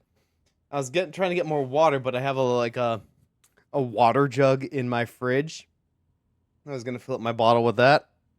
But something very peculiar happened. The tap that the water comes out of is frozen. I have no idea how that happened because it's not that cold in there. So I'm going to have to look at that later to see what the hell is going on. But anyway, we switched over to juice now because that's the only liquid I have access to at the moment, and I don't want out of the tap water. All right, 5, 6. No, the spout is at the front of the fridge, near the crack of the door, actually. So I have no idea how that happened. Yeah, I know sometimes things, that's they're in the back and really insulated from everywhere else. Can sometimes get frozen just because the proximity, right? Like right next to where the cold air comes in. But yeah, that does not explain this situation. If anything, like the top of the back should be like frozen. That should be the only part that's frozen. But the spout is like way up front. Well, that's something to decipher later. That's future night's problem. And by that, maybe in about a little over an hour, because we're still going to try to go for a little bit longer here. At least, like, we try to get, 3 hours before we sign off. But yeah, fuck LOL is the right response. But yeah, thank you for the tips. I will throw in a free 7th one, because I am actually quite thirsty today. I was explaining earlier, before you guys got here, I tried a new recipe I saw on Chef Reactions. It involves Spam and two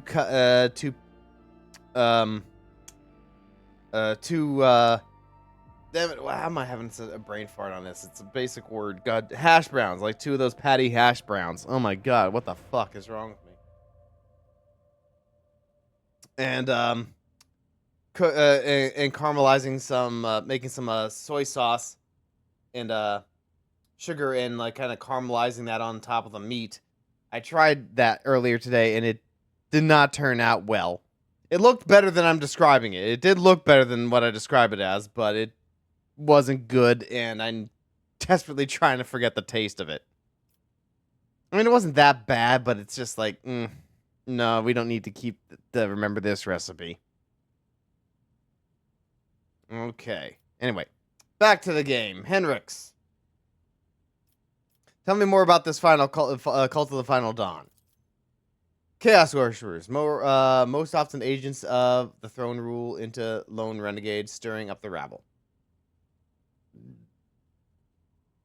No, excuse me. Most often, agents of the throne run into lone renegades, stirring up the rabble. Insane prophets and hysteric visionaries preaching the end of days. A passing comet, a mutant rebellion, an onslaught of monsters. Each time they come up with a new reason why people should prostrate themselves and quiver in fear. Much effort and the blood of those loyal to the Golden Throne were spent before we established the connection between those heretics. So they're random. They're random doomsayers. However, the cult of the Final Dawn is something greater than a gaggle. Okay, oh no, that's just, he was talking generally what heretics are about. This is more specific. Okay. However, the cult of the Final Dawn is something greater than a gaggle of misguided seers and fortune tellers. They cleverly spread their agents over the Cronus Expanse, disseminating heresy among the honest people of the Imperial worlds. There is a certain strategy to their actions that changes whenever we get too close, and finally they have enough military power to have had the 2 ships that we had sent after them later discovered as wreckage. Oh. So yeah, these guys aren't fucking around. These guys, well, I mean, they summon demons, so of course they're not fucking around. The growing difficulty is making warp jumps, difficulty making war jumps is detrimental to us, but is unlikely to inconvenience those who engage in vile sorcery day in, day out. Note size. After the events of the Riker Minoris, I suspect the cult might have built its nest inside Winterscale's domain, but the latest reports indicate it is your protectorate that is harboring heretics. Being in your entourage improves my chance of getting closer to their secrets. Okay, to be fair, he is telling us, like, yeah, you are under suspicion, sort of. Or at least your protectorate is. But I'm giving you this information. I'm telling you this. I don't think that you're really involved in. You're not really under investigation officially, but eyes are on you. Okay, I've already agreed to give you a place aboard my ship. What else? The rogue trader should deliver me to the system that contains the industrial world of Kiava Gamma. I will then accompany you to the surface and determine where the cult is planning, what the cult is planning, and how it intends to use its resources that has fallen into their clutches, which may very well include the blessed engines of the Adeptus Mechanicus and even the followers of the Omnicide themselves. Ooh, we might be dealing with Dark Mechanicus. Cool. I'll be frank, the answer to this question is unlikely to please either of us. The machinations of chaos usually go beyond solely inflicting countless deaths and destruction. However, the plans come to fruition would lead to far more terrible consequences. One of the systems in the Chronos Expanse is already lost. May the Emperor protect us from watching the strategy play out.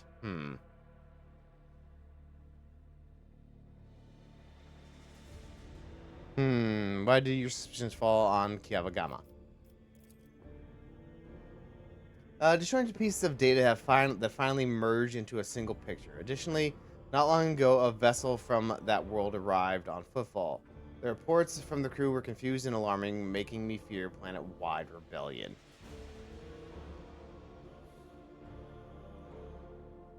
Let's see. I won't let anyone throw their weight around on my worlds, be the servants of chaos, Xenos, or heretics.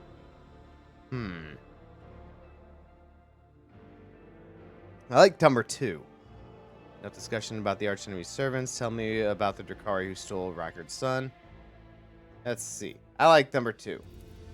Hey, we're not going to let people throw their weight around. A commendable aspiration for a person who holds the fates of billions of people and dozens of pure worlds in their hands. Which is why you need to be ever more vigilant when looking for seeds of corruption on your plans.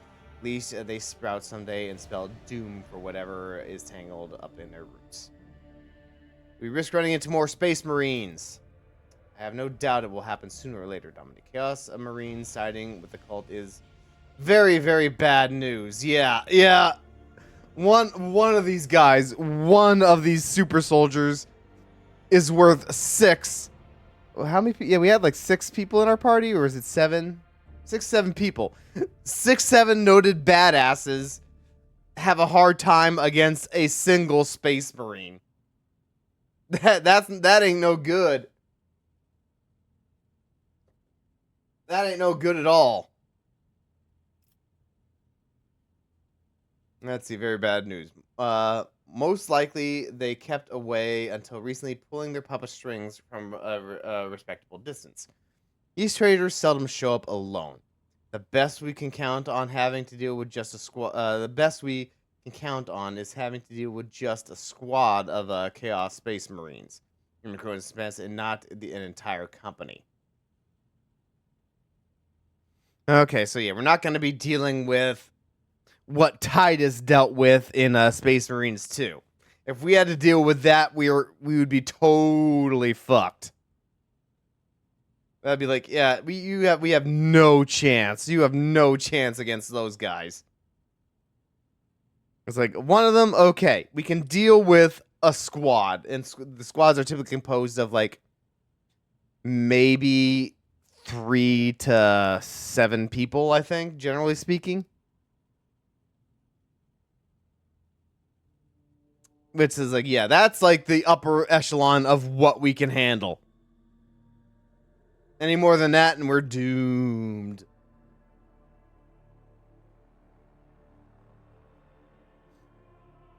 Okay, let's see. Okay, enough talking about the archenemy. Tell me about the Drakari. Henrix winces. The Drakari, one of the branches of the Aldari, An ancient and vicious Xenos race. Those creatures are living terror to ordinary people who fall prey to their raids. For the simple reason that the victims are not killed outright, but instead become their playthings. Just as you and I need air to survive, the Takara require a psychic energy born from torment and pain, which they extract from their captives with uncanny expertise. This sounds super racist, but he's 100% right. The Drakari are fucking monsters in this universe. He is not being like hyperbolic at all. These guys are a problem for everybody who deals with them.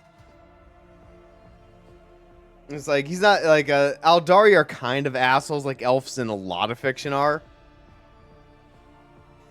And like even like the Drow in D&D are like nothing compared to like these guys. These guys are a problem. It's like they'll turn you into a living chair and it's gonna suck. Not a fun thing.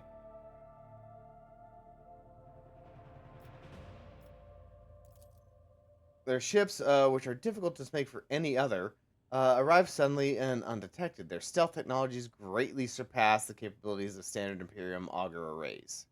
The objectives of their raids is never to capture a world or a ship. No, they are only interested in fresh victims. Excuse me. After filling their holds with living captives, they disappear into the webway, different dimension, sort of, which conceals their greatest stronghold, Kamarag, the dark city of the Drakari, from which which none can hope to escape. I mean, people have escaped, but yeah, so what he's saying is like stealing a sun is like kind of out of their modus operandi. They're very much about just getting dudes. They're not about stealing suns. And studies your expression. I do not know why the Drakari stole Riker's son and brought about the fulfillment of the cult's prophecies. Perhaps the Xenos themselves have played into the arch-enemy's designs, or perhaps Aurora's divinations, in fact, describe the Drakari's actions. There's only one thing I can say about with absolute certainty. There is no alliance between the Cult of the Final Dawn and the Xenos. It is simply impossible. Yeah, no one likes Chaos. Chaos are their own thing.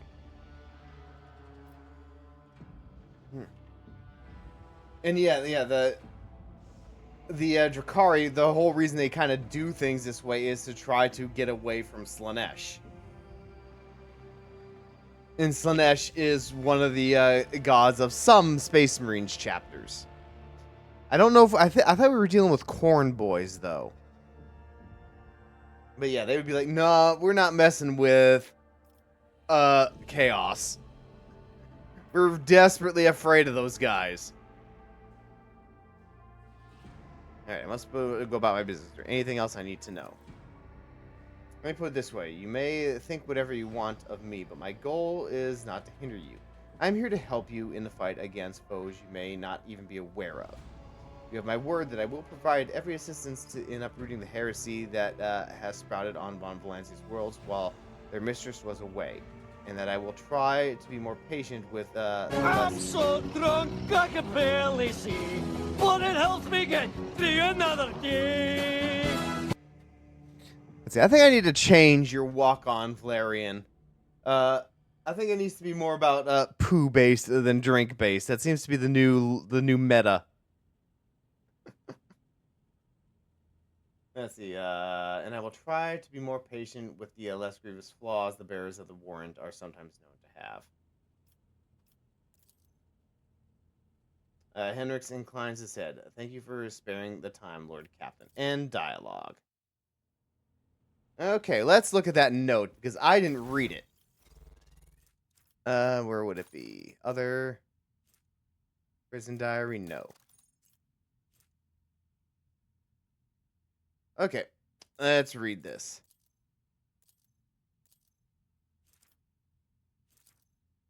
Info.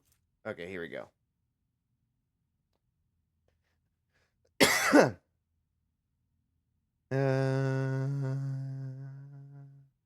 Okay, may the Emperor's faithful remain in light of his favor. Let me express my condolences of the tragic death of the most honorable Theodora von Valancius. Nevertheless, I was elated to learn that the warrant of the trade passed to the worthy and promising heir. The words are not hollow compliments. Okay, so far this is what I found online. As it would have it, you have taken the reins in von Valancius' identity in an hour most dire. When grim portents the dark events have been my duty bound to become the first sentinel who sees the opponent. Our loyalty and resolve will be tested. People such as you and I will become pillars. Okay, I already read most of this. As I greet you as my dependable ally and assure you of my favor from now on, you have entrusted friend with the higher something. Should the dark times require you to make questionable choices, have no doubt that such an incident will be examined. Okay. Maybe I skimmed over this part before because it didn't sound like I was in trouble. Nope. Hold on. Excuse me. Ugh. Oh, wow. Oh, sneeze. Anyway. And as I greet you as my dependable ally and ensure you of my favor from now on, you have a trusted friend within the Holy Order of the Emperor's Inquisition and a receptive confidant on whom you can rely. Should the dark times ahead require you to make questionable choices, have no doubt that such an incident will be examined in an exceedingly temperate fashion that rules out the most radical forms of judgment. I have faith in your success. Oh, okay. Okay. So it sounds like Henrix is slightly disagreeing with how lenient Lord Inquisitor Xavier is in his letter. Okay, now I get the context a little bit more. Also, we have an ad coming up, so we'll be taking a break during that time. So I guess we're gonna go now. We'll be right back in a few minutes.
we are back.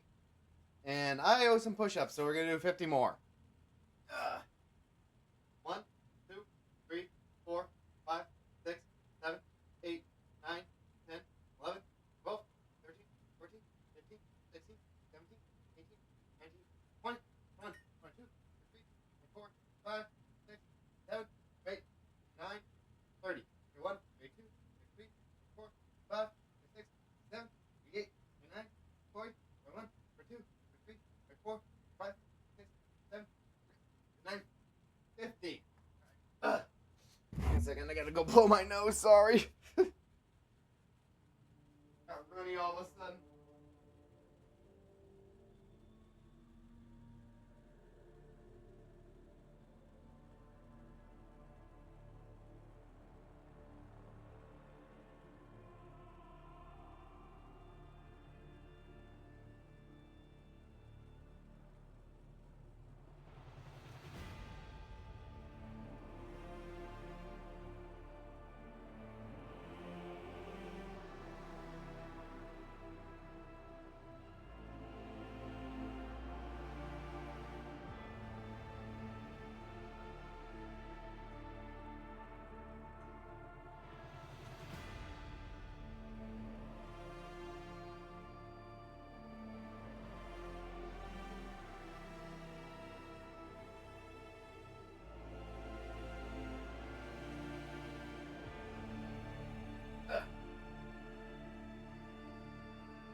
Alright, we are back again. Sorry about that. I know something got a little runny, so had to take care of it. Oh, so that reminds me, I heard a story earlier today about a woman who had a runny nose, but it wasn't that. Apparently she had a car accident at some point in the past, and it chipped a small bone on the inside of her skull. And basically it was brain fluid that was leaking out. And they said, like, every day, like, enough liquid came out to, like, fill, like, 2 cups or something like that. And I was like, oh, no, I don't like this story. Nah, man, nah. I don't like this story at all. But they were able to fix it with what sounded like a relatively minor surgery. And it didn't sound like she had any long-term consequences, which struck me as odd. Like, I didn't think, like, you could just lose, like 2 cups of brain liquid and be okay. Oh, well. Anyway, back to the game. No more horrifying stories. Let's see, who else do we got to talk to? I think most of this chapter is just us, this stream is just going to be us talking to people and finding more of their stories. So Henrik's here. We just got one of his character backstory, or his side quest, and that takes place on another planet that's going to be coming up in the future. Let's see, he still had more to tell us about, though. You have my complete attention. Let's see, I want the Inquisition to take care of Adira. Rid me of her! Oh! Oh, damn! Oh, goodness, we can just get rid of another character. That's messed up. I like it, but we're not doing that. At least not yet. Because, yeah, she's got some story left to explore, especially with, like, her relationship with our Vox Master. I want to see what's going on there. So we're not getting rid of her just yet. Alright, discuss the Cult of the Final Dawn. What can you tell me about them? You know, we kind of already did that. Members are humans who have been corrupted by the archenemy, traitors to the Imperium, and accomplices of chaos. Participation in the cult's rituals always entails brainwashing, literally and figuratively. The longer cult members spend among other cultists, the less critically they think, and the more closely they resemble obedient livestock, stripped of their fear and instinct for self-preservation. The worst of them go to their deaths without an inkling of doubt, ready to take hundreds and thousands of souls with them. Yes, they certainly are evil. The Empire would never do any of those things that you just described. They would never, ever try to brainwash people, literally and figuratively. They would never do that. They would never consider their lives to be expendable, like Chaos does. Yes. Obedient livestock. Oh, of course, yeah. Of course, they would all probably consider themselves to be free from the Empire, but okay, yeah. Oh, this is funny. Oh, Hendrix. Do you not see? You're so close. You're so close to figuring it out, man. You're so close to finding out that you're just like the like Chaos, just in a different way. Oh, poor guy. As for those at the top of the cult's hierarchy, we have not yet managed to get a lead on all of the cult's leaders. I imagine that some of them are hiding in the depths of the Coronis Expanse. But those who are orchestrating the fanatics on nearby worlds are hiding very well indeed. Or receiving protection from above. What do you mean protection from above? Governors, commanders, rogue traders. History is full of those who neglect their duty to the Golden Throne and seek allies in the wrong places.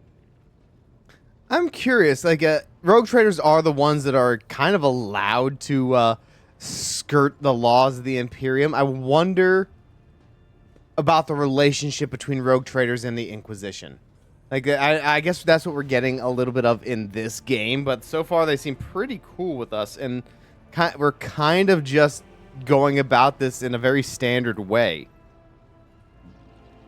For how rogue traders operate, I mean. Excuse me.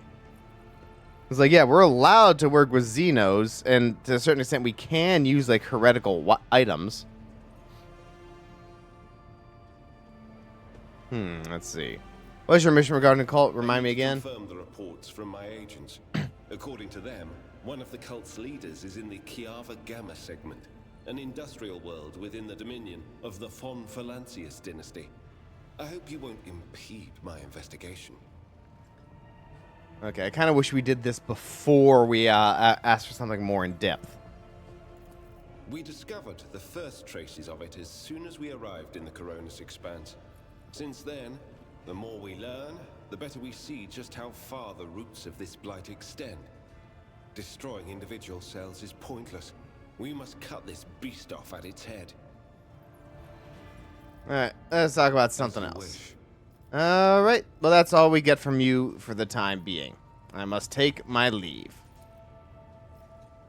Slightly inclines his head in response. Alright, anyone else? We gotta talk to Abelard here. Lord Captain. Okay, yeah, we already did this. We got everything Lord from Captain. her. Okay. And who do we need to talk to? Oh, Jay is gonna be a long one. Let's go talk with Jay. Or Allow me Jai, to thank you whatever. again for helping me with the cargo, Sherin. I am sure the Ashmags who squirreled away my goods won't give up so easily, and I'll hear more about their scheming yet. Let's strike a deal, Sherin. I will watch your back if you do me a favor and watch mine.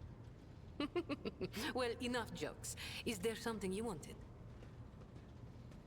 Okay, let's see. Was there some business you wish to discuss? Oh, Sherin, I did manage to spark your interest. Allow me to invite you to a more private place. My words are meant for your ears alone. Oh, God, everyone just wants to talk in private today.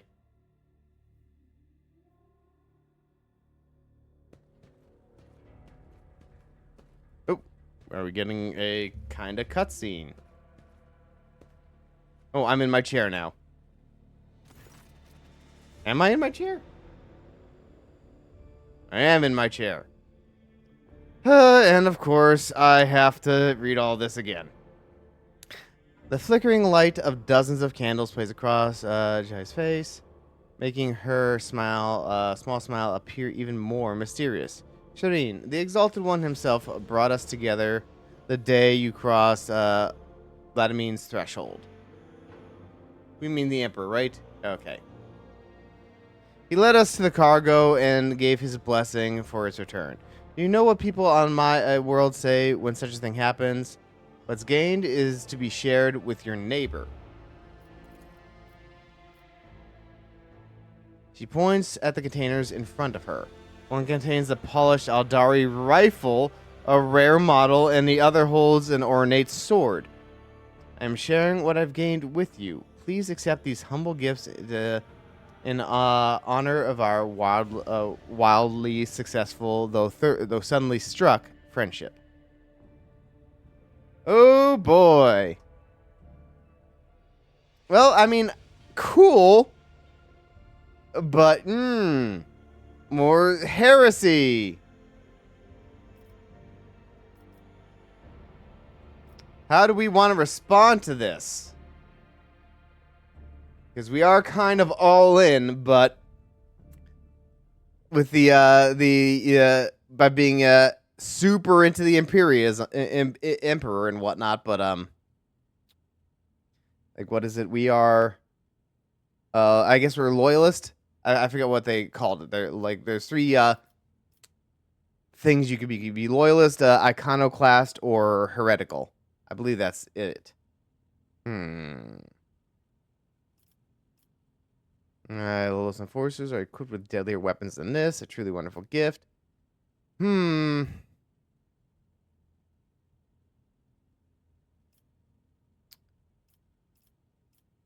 think we're going... Ooh, how do we feel about this one? Because, yeah, I don't want to... I think we did try at some point to be kind of like... We're totally into the Emperor, but we're trying to adapt to the new circumstances as well. And this is pretty common for rogue traders. Like, I feel like she would accept it, but she'd be like... Like, she'd be, like, glaring at the thing.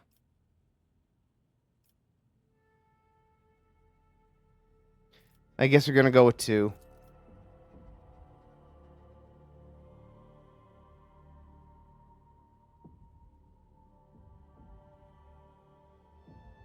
You're free to do whatever you want with the gift, Shireen. If you so desire, you can have them ejected through an airlock or given away to the needy. Jay strives to affect a nonchalant expression, but your words have clearly wrong-footed her. Yeah, it's like, know who you're dealing with, Jai, because we are really down with the Emperor here. After a brief pause, she awkwardly continues. So, the matter I want to discuss with you is related to my business. You know that I sell Xeno artifacts to interested Imperial subjects, and Imperial trinkets to Xenos.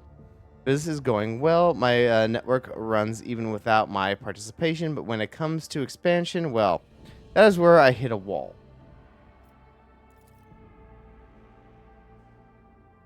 Rivals envious of my success, Jay throws up her hands. Falco, especially, I am certain the theft of the cargo was his doing, but I can never predict what the Ashmag will do next. And while the Imperium's authority may be fragmented in the Expanse, it could crack down on people of my profession at any moment. If you were slightly less useful to me, I would have brought you to justice myself. I think I follow you. You wish to use me. Exalted One for Fen. Could such a lowly servant to the Emperor use the Radiant Bearer of the Warrant like some kind of tool? The other way around, however. If the Rogue Trader put in a good word for me... She want a favor. If the Rogue Trader put in a good word for me with the servants of the Adeptus Administratum, I could become an official trade representative of the Imperium. Just imagine it. A little scrap of paper will offer me and my agents protection against Ashmag schemes, far better than any refractor field. And even the Inquisition will have to think twice before they mess with me because I'll be a representative of the law in my own right. Okay. And the best part of all this is that it will cost you preciously nothing, Shireen. All you have to do is stop by the Administratum and obtain a certificate from the Master of Seals. My informants tell me that the palaces located are Darganas, your capital world. You see how everything is aligned so wonderfully, and of course I will pay you in kind.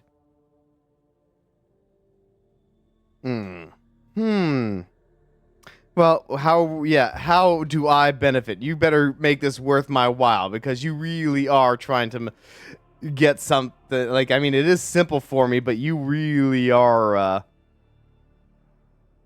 big in here. How will this benefit me? Besides being receiving my eternal gratitude? Yeah, you're going to need to do more than that. You're going to need to do way more than that, girl. The Imperium does not operate on gratitude. You need to give me something really worthwhile here. Because, technically speaking, I'm holding all the cards. Yes, it would cost me absolutely nothing and little effort to massively help you out, but kiss the ring. Oh god, we are scumbags. Oh. Okay. I want it to be beneficial to have someone in your retinue with the weight of authority behind them, rather than just another pawn. One slip of paper, and I will be able to extend my network to systems far beyond football. My agents will be your eyes and ears through the expanse. Okay, that's actually worthwhile. That's fair. It's like, hey, my organization effectively becomes your organization to a certain extent. And this is like, okay, can we write up a contract where if you ever, like, run away or betray me, you're going to be hunted down like you wouldn't believe. Let's see, I will never allow your ilk to lay on true power. You are an ulcer on the body of the Imperium. Thank you, your exalted one, that I have not yet incinerated you in righteous flame.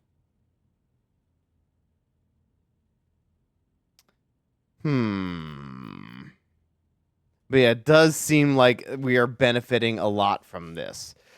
But that also does seem like I would be directly affiliated with Xenu heresy. But then again, we are allowed to do that. And if the Emperor's word says we're allowed to do that, then that's okay.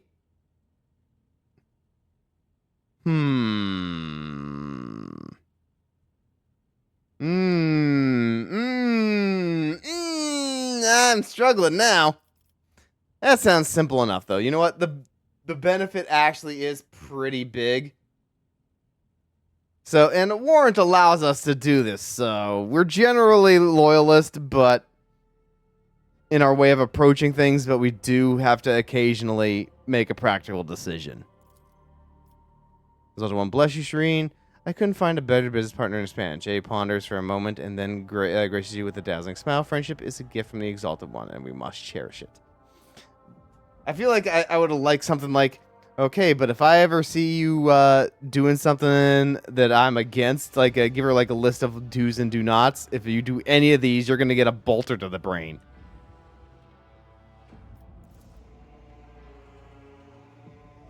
Oh, ooh, big decision.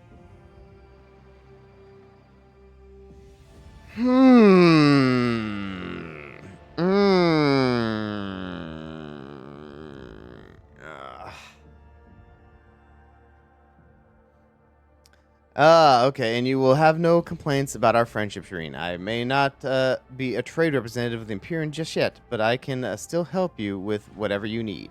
You must have some faction in mind that you would like to establish relations with. The severe Drusians, the hot-headed pirates of the Casa Balicia, You merely need to use the right words. Let the key, like a key for a lock, and people will open their hearts to you, or their wallets. I will arrange everything you really need to ask. All right. How do we want this? So, what are you guys again? Football chapter of one of the most successful crime syndicates in the Imperium of Man, founded by. Okay, we killed a bunch of their dudes, though. What was it? The Cult of Saint Drusus, legendary hero of the who founded the sector of the Imperium of Man. Okay, so they need to be more careful with how they throw around the word cult, because usually that has bad connotations, and it does in this game. Like the main antagonist is a cult, but they also refer to like the cult of the machine god, and that's an okay thing. Or the imperial cult, that kind of thing. Sometimes when they use it with someone who you're not super familiar with, it can lead to issues. I like to, let's see. Help me establish cooperation with them. I wish to develop friendly relations with the Drusians. The Adeptus Mechanicus. They are partners I need now. I wouldn't mind having close ties with the pirates of the Expanse. I do not need your help in such matters. Let's go with the Mechanicus. No problem, Shireen. I like the Mechanicus guys. They're my favorites, so I'm going to go with them when I can. Not a problem, Shireen. My people put in a good word for you in the right circles. I will humbly wait until you steer your vessel towards Darganas, I see. So I will humbly wait until you steer your vessel towards Darganas. Whatever. Excuse me. Had a bit of a hiccup there again. Why do I always eat before I do these streams? Either it makes me sleepy or gives me the burps. All right, there we go again. So yeah, she is like waiting before we uphold our end of the bargain, though. If anything, I would like to be like, no, you're doing this now. You're doing it. You're the one coming to me for a favor. You're doing this for me in good faith. This is your sign of good faith. That would be like how I would approach it personally. That's the one thing that I'm discovering about this game. There is definitely instances where I feel like as a rogue trader, you should be able to speak, as the leader, you should be able to speak more nuancedly than the game is allowing. Like usually in a lot of RPGs, you're kind of the small fry. And you kind of work your way up so you're able to, you have to take orders a lot. And we are taking orders in this game from various people. But I feel like we could be dishing them out a little bit better. Like, I'm liking this so far. I was kind of like, I'm enjoying interacting with these characters and getting the Imperial lore and whatnot. But that is definitely something that's kind of bothering me about the game. Like, I almost feel like it would almost be better as like a city builder or something like that. Rather than like a city builder or a maybe a planet builder would be more accurate. And like you would have missions you have to complete and whatnot, but I feel like that might be better for what this they're kind of having you do in this game. Like it's like the game acts like you have all the power, but like you still on a lot of people's beck and call, even the people who are your subordinates. And this isn't like party members in like a game that are like where you like you're in like an RPG game, like your Baldur's Gate or whatnot, where you are their leader, but it's like no, you have to like kind of win their respect for you. But it's like no, you're the super boss in this game. Very few people actually have authority over you, and your party members should be kind of like falling over themselves to make you happy, because that's just the level of power you have. It's like Abelard is good. Like, yeah, he does his job as like being a good subordinate. He does what you ask, and he is critical of you, when you do something he disagrees with, but it's always from the perspective of, no, this is my job.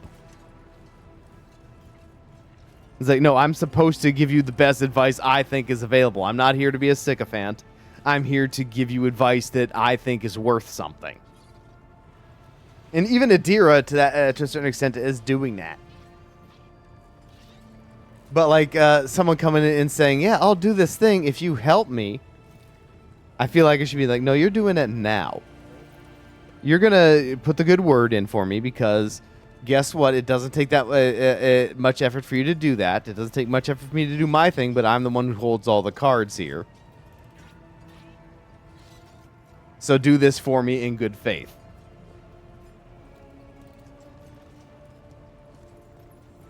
Like, that's how I feel like an actual, like, rogue trader of the Imperium would react. To be like, no, you're doing this now. And then you're going to do it more after I go to the office and do the thing that you want. Because me doing nothing puts me right back where I started here. Like, me doing nothing doesn't affect me at all now. Whatever. Let's go talk with Jay more. I don't know if we like her yet or not, but we'll see. May the Exalted One protect you. Have You you don't- on board without our little talk, Shireen? Let's see. Flashes you a welcoming smile, rolling a coin across the knuckles of her augmented finger. You don't look like a typical smuggler. No truer words have ever been said. I'm far more exciting than some small-time peddlers from Footfall. Allow me to introduce myself properly. I am Jai Amira. Jai, that's her name. Ash Ifrit, the 12th daughter of the Lord of Ifrit, a distant world at the fringes of the Imperium. 12th daughter, so you're not inheriting shit, are you? The youngest child is destined to become a bargaining chip in the family's political games. But I was unwilling to accept such a fate, and wanted to choose what to become and which path to follow. When I learned the Exalted One watches over hundreds of other worlds amidst distant stars, I understood there was an entire world of opportunities beyond Ifrit. All I had to do was break the familial bonds tying me down and escape the planet. Which I did a long time ago. Okay. She went to the circus. Nah, not really. But yeah, political. You can even be a valuable political bargaining chip. You're the 12th daughter. You're not inheriting shit. And that's kind of the what they look forward to when they make these kind of marriages. It's like, yeah, if you're the first daughter, it's like, oh, that might actually have some value. It's really close ties with your family. But the 12th daughter, that's like, they have to go through 11 other kids before anything valuable comes your way, Jai. But it's cool that she just like, yeah, fuck this, I'm out. She seems fun. Let's see, why did you come to the Cronus Expanse? The Cronus Expanse. A gorgeous name, isn't it? But this backwater wasn't my original destination. Turn it up a little bit to make sure it's heard. Oh no, it was the rumors of incredible freedom that brought me to the Cronus Expanse. Freedom that is generously bestowed upon everyone who can survive in these parts. All doors are open here. You can become a saint, a mogul, a kingmaker, or anyone you like, really. Here, hard work pays off. Unless you're used to lying by the roadside and complaining instead of toiling for the good of your soul, glory, wallet, or whatever floats your boat. I'm used to working hard, and so I found my blessing. Let's see, freedom, that sounds like heresy. You're not free. As long as the Emperor lives, you're not free. You're bound to his service. And that's one of the reasons why a lot of the traitor factions exist, is it's like, I don't want to do this. I want more freedom. Let's see, how do you escape Ifrit? I convinced my father I personally wished to oversee the inspection of imported goods. I had to get experience so I wouldn't bring shame on our family, didn't I? I made friends with traders, missionaries, and soldiers at the port. I listened to their stories, studied the charts, learned what documents I had to forge to escape the planet. A kind word here, a shiny coin there. And here I am, in the iron belly of a ship, braving the void in search of a new life. Okay, judging by your implants, you've had quite a few close shaves over the years. Consider it a mark of my trade. This year, Xenos. Dumb-headed orcs. Who knew that we weren't the only ones to get tempted by the wreck of that raider? As for this treasure, I received it as a reward for a life that had been just a little too good. I was in a hurry to get to the Adeptus Amasacus after the Exalted One blessed me with immense wealth. I was 2 backstreets away from the den when a pathetic ashmag attacked me, envious of somebody else's fortune. Hold on, I need to look at something. That's orc? It looks a little too well put together to be orc. Let's see, Jay's mechanical hand. Xenos, dumb-headed horse. Ooh, they weren't the only ones who get tempted by the wreck of that raider. That's so weird. Or do you mean the skull? Is the whole armor? Yeah. No, they mean the whole arm. Maybe the only reason it works is because the orcs believe it works, and as long as there are orcs in the universe, that will still work. That's great. That is great.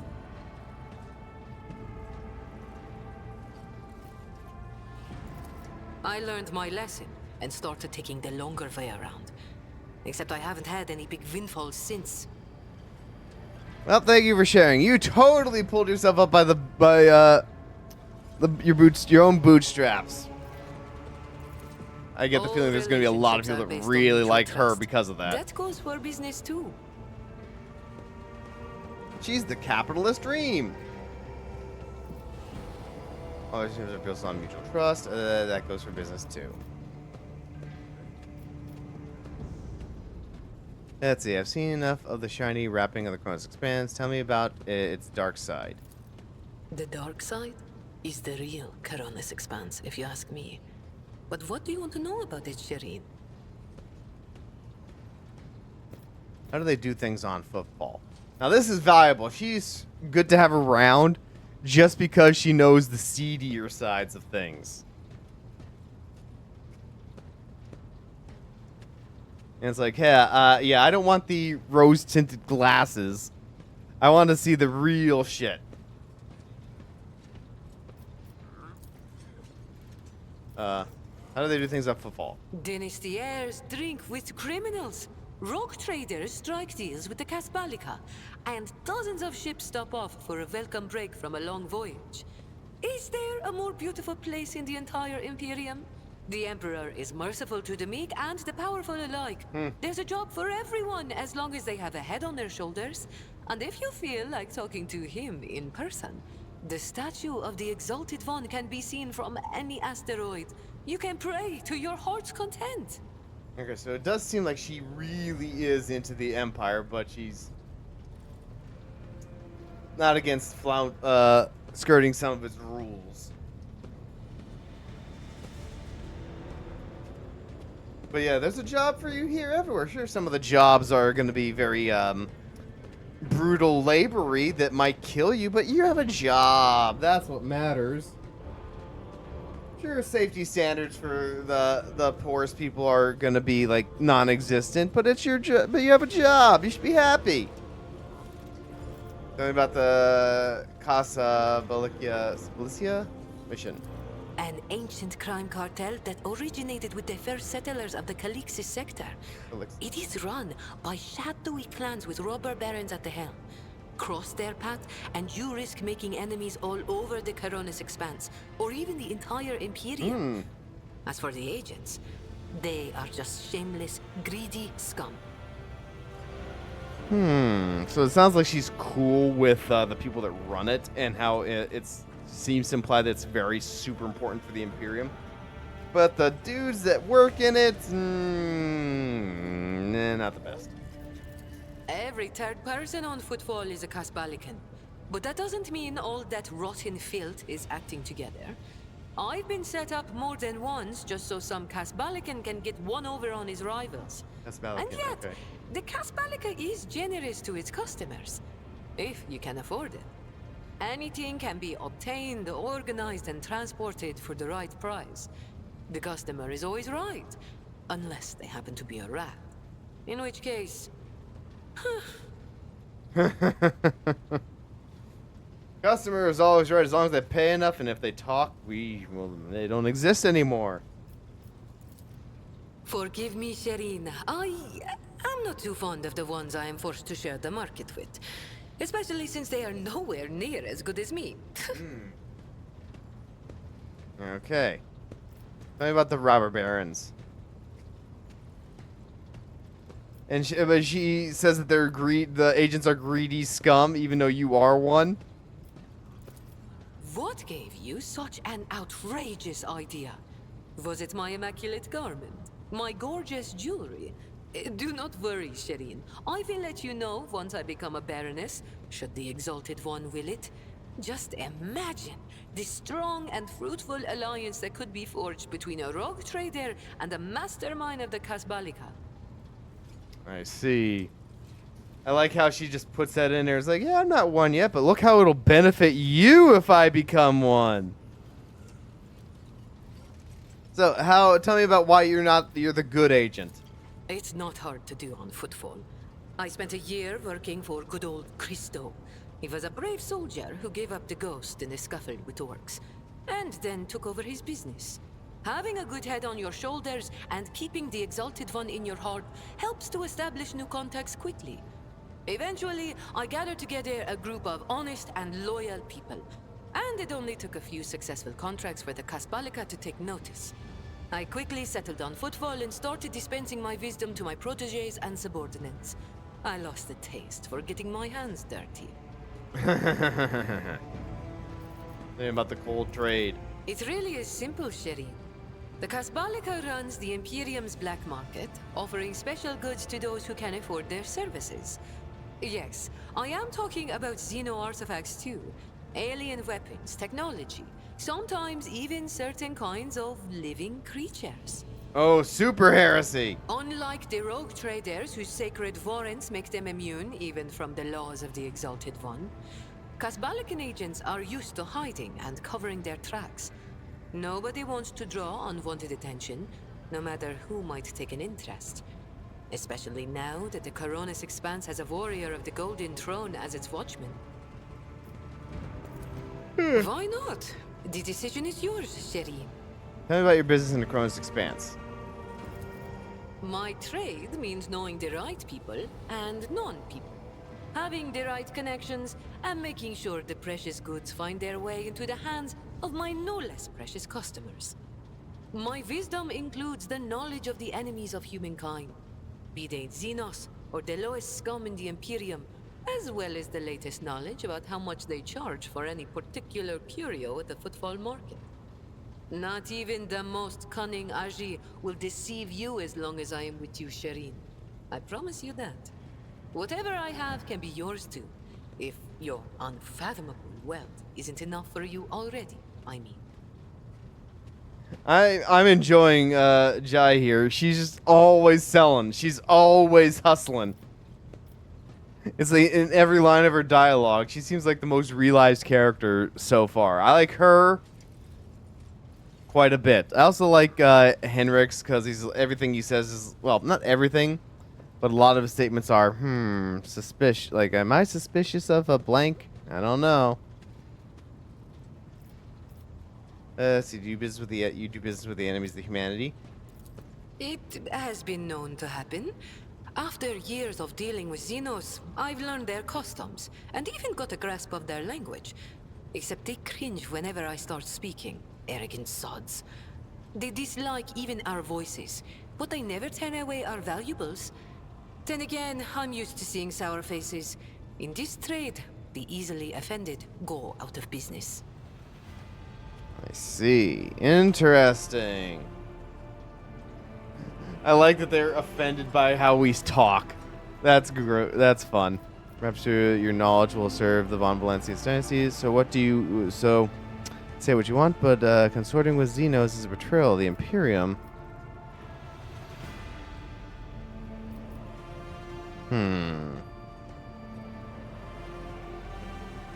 But that is reasonable. It's like, you are like, I know I'm being played here, but you're right.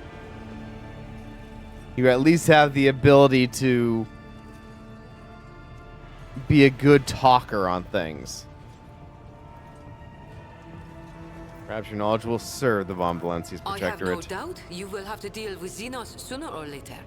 When that time comes, Shireen, you will thank the Exalted One for sending me to stand at your side. It's good. You'll help me figure out when I need to fire on the Xenus. Let's see. So why have you chosen to embrace? Yeah, why are you here? You're fun to talk. I grew tired of scribing endless contracts and agreements neatly tucked away on Footfall. Well, I did that for how many years? But here, among the stars, you are always balanced on a knife edge. Nothing thrills me more than the tension of a warp jump, or the danger that lurks around every corner on a planet. Footfall was beginning to make me fat and stupid, Shireen. I do not want that. I mean, technically, I don't think as a rogue trader we can just up and fuck off. I'm pretty sure that would lead to a lot of problems for us down the road. She could just she has enough money to just chill out.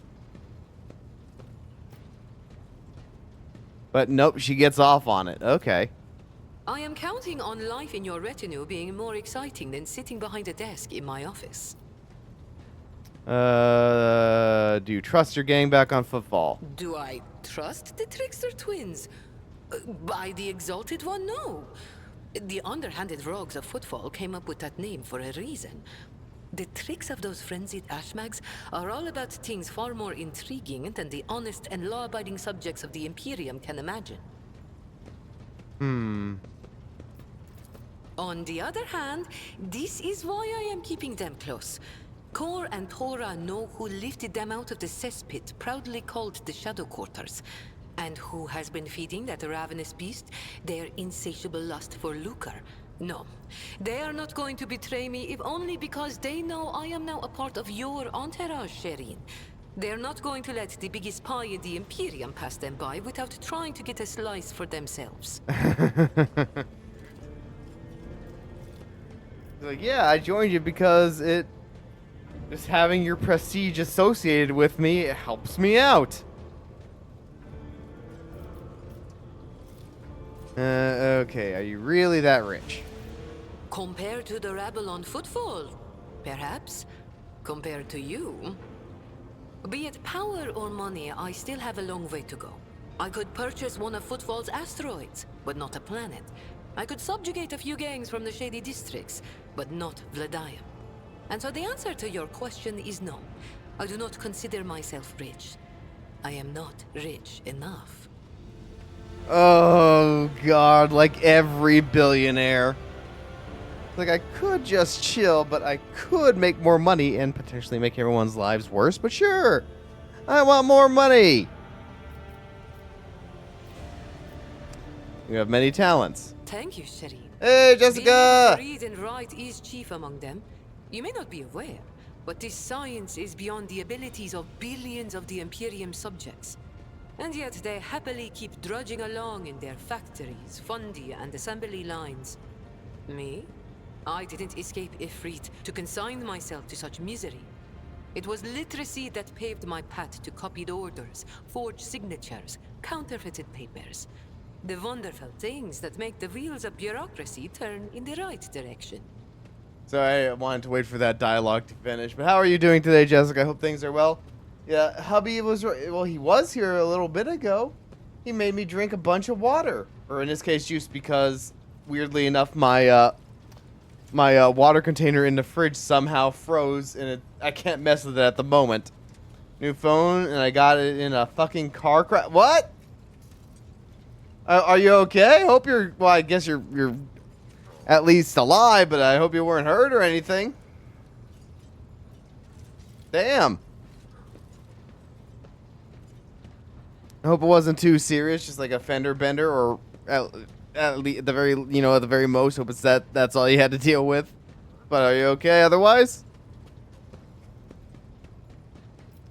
All right, tell me about the alien scum in the Coronis Expanse. Vicious, cruel, dangerous beasts. Humans hold little interest for Xenos. We are entertainment for them, a means to keep boredom at bay. A commodity. But some of them contact us once in a while using their own people. Do not deceive yourself by thinking you are safe because there are no Xenos inside. Those Agi are as cunning as they are ruthless. They cleverly pull at the strings of spies and traitors, subjugate those who do not fall for the promised reward, transform the ones who resist their promises into soulless puppets. The Emperor watches over me, and that is why I still haven't succumbed to the fate of many of my associates who have lost their lives to the stringy scoundrels. Well, your Corvette is messed up and your neck is a little bit hurting. Well, I hope if that stays around, I hope you go to a doctor or something like that. But I'm sorry to hear about your car. Is it like totaled, salvageable, that kind of thing? Are you able to like get it fixed, or is it just no, it's gone? Let's talk about something else, Jai. I think we've said all there is to say on this topic. Oh, fuck. You were hit by an 18-year-old who had no... Ah, shit. That's not good. Oh, man. Fucking kids. Ugh. So, I mean, you can get it fixed, but it's gonna cost $900. When it comes to car repairs, that's not the worst it could be, unfortunately. That's still a chunk of cash, but holy fuck. Damn, like, I mean, the kid is probably the kid is probably judgment proof, which means like you could take him to court probably, but he probably doesn't have enough money to actually get anything out of him. So I don't know if that probably would just drain time out of your life, which sucks. It's like, you won the, you'd probably win the amount if you sued him, but I don't think you'll ever get it. The cops arrested him. Well, at least you got that on record, so that's something. Damn. Was he like drunk or something, or was it just 18-year-old kid didn't know how to drive? Let's see. Did you know Theodora von Valancius, my predecessor? It is difficult not to be aware of the powers that be, especially ones like Lord Captain Theodora. But we never met personally, as the difference between our positions was far too great. Theodora was a mighty ruler, the center of her own universe, and I, a pathetic speck, was nothing next to her. But you were kind to me, Shireen, and in my eyes, that puts you above your esteemed aunt, or whoever she was to you. Yeah, we're not exactly sure how we are connected to Theodora. We are her, I guess, closest living relative, so I guess that's how it happens. But it's like they didn't exactly wheel out the family tree. He was driving 130 miles per hour in a fucking 45. Holy shit! You are lucky that like your neck only hurts a little bit. That's bad. Oh, I guess he at least saw you before he hit you.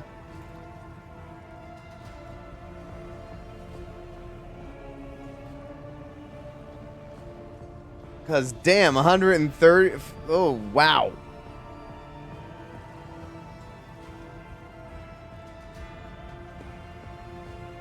Yeah, well, I'm happy to hear that you like. I mean, you're oh, the only thing that's like really hurting on you is your neck. But if that continues, I would definitely go see a doc.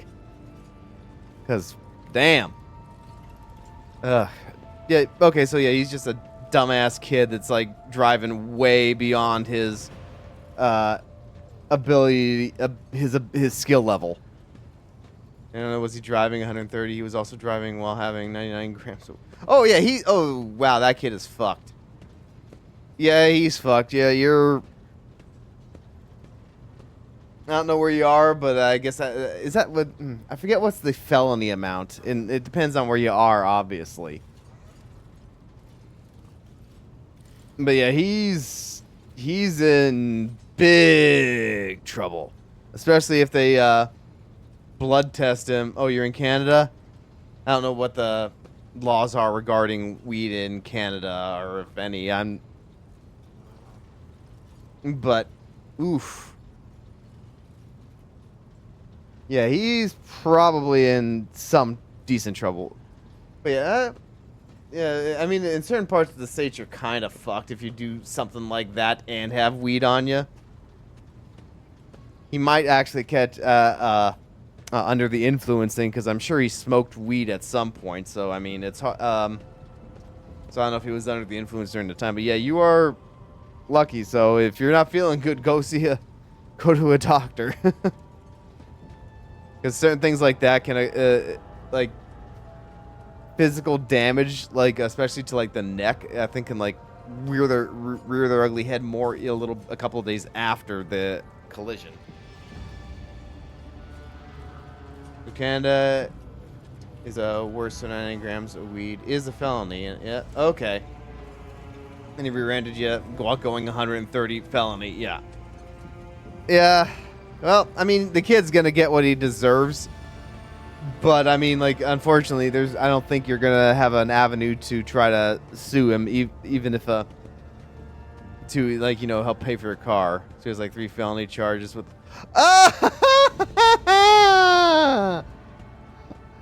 He also had a firearm. Firearm in the presence of drugs. Yeah, this guy's going away for a while. Cause yeah, just the fact that he has a gun and drugs. Oh, I don't know. Like, I mean, obviously Canada could be a little bit different, but that's like a big no-no in the States, having both of those things together.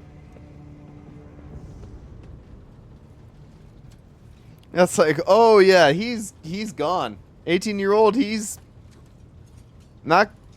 Oof. He's not going to be 18 on the outside for a long time. That's like, usually that's like 10 years down here, probably more. Damn. Well, I'm glad to hear that you're okay at the very least. You're a veteran, so that puts him in max. Okay. I see. I didn't realize it would be your veteran status would affect affect the crime. That's more of like up to the judge down here. Yeah, I remember you saying something like that in the past, but that your veteran might didn't realize that in Canada that affects the nature of a crime. Down here, that's more of like up to the judge's discretion. It's like, hey, you fucked up they'd be like, hey, you fucked up a veteran, and I look very badly on something like that, so we're gonna give you the maximum.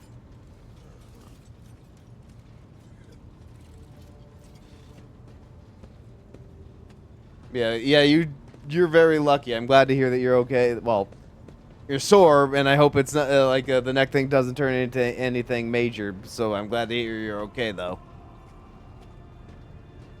Let's see. Must forgive my prying, but has you seen Princess's heart been claimed?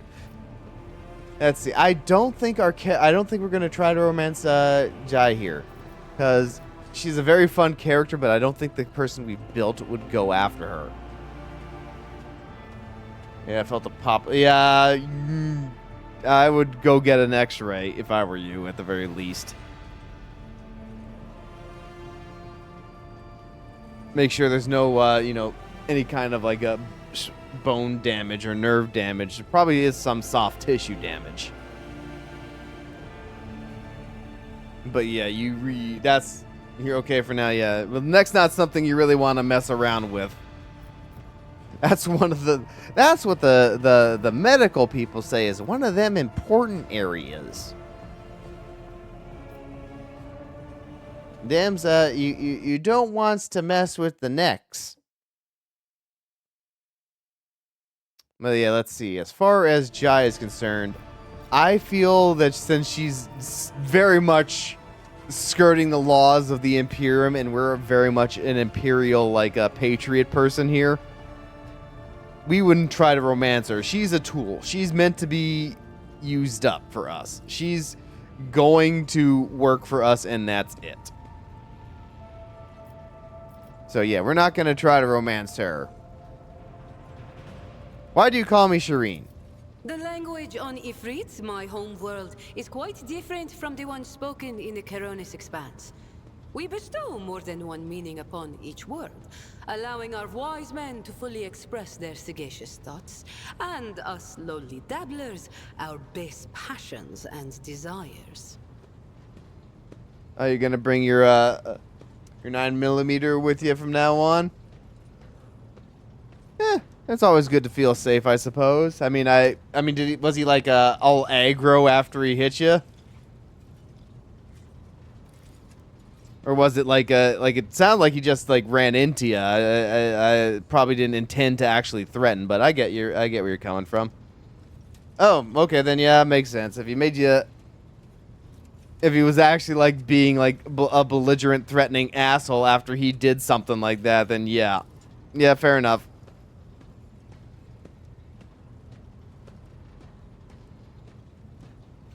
Let's see. So, blah, blah, blah. Take Aji, for example. That is what I call every piece of scum and villain, because Aji means evil and foe and pathetic worm unworthy of consideration. Or take Ashmag. It means fool and little brother and blind man who stumbled and would fall into a pit without guidance. Shireen means friend and comrade and roommate in a battle formation, like we are. Okay. See, I thought this was these were just common words that they use in the Imperium. That I was like, oh, wait, does this mean alien? Is that an alien race that I'm not familiar with? I mean, or is that another way to say Eldari? But no, it just means bad dude. He didn't check on me, nothing. Just pulled his firearm, and I caught. Ah.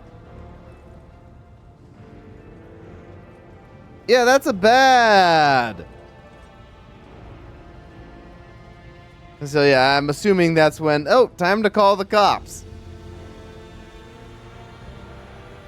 Like, how is he even, like, conscious? Like, I mean, I'm surprised he's, like, alive, too, to a certain extent. Because, I mean, like, if he hit you going that fast, I mean, he's probably not doing super hot himself. I mean, after all of that, like, I imagine he almost went flying out the window. Because, yeah, the one thing he did legally, wear a seatbelt.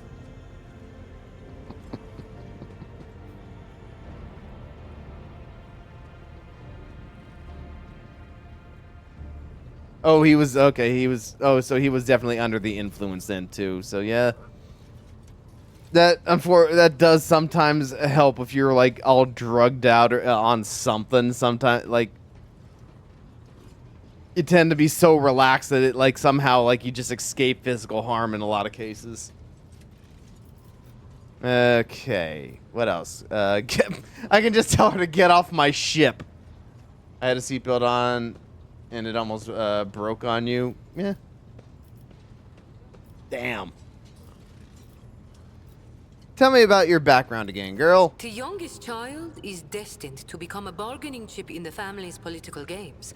But I was unwilling to accept such a fate, and wanted to choose what to that's like become, borderline. How the heck did he not go flying out of his window, his own window, over hundreds of other worlds or his own distant stars? I understood there was wow. an entire world of opportunities beyond Ifrit. All I had to do was break the familial bonds tying me down and escape the planet. Which I did. We're gonna have a an long ad coming time up in a ago. minute here. Alright, I think we are done with her. I'm actually gonna snooze this ad because I think we're probably about done for the evening. Because All relationships let's are see, we're based not on telling her to mutual get off her trust. ship. We're not gonna That goes romance for her. business too. And I think Oh, we I have finally no doubt caught you up will. with all the dialogue. This was a very dialogue heavy episode. Because we got this is the first chance we had to really talk with some new characters. We did some character exploration with Henrix over here and our battle nun girl.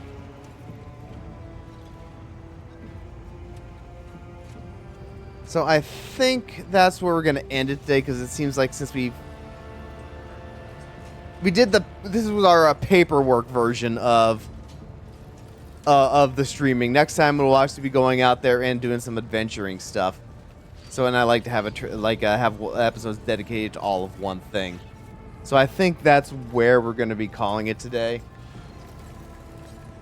Let's see. So next time we'll actually be going out and trying to go to new planets.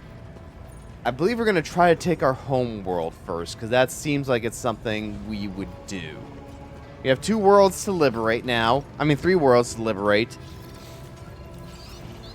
And the first one should be our seat of power. I think that makes sense for the character we've built so far. Alright. Let's see. Who is doing things that we haven't had a chance to raid in a minute? Let's see. Any more Warhammer folks that we can go find? Doesn't have to be Rogue Trader. Could be Warhammer people. Let's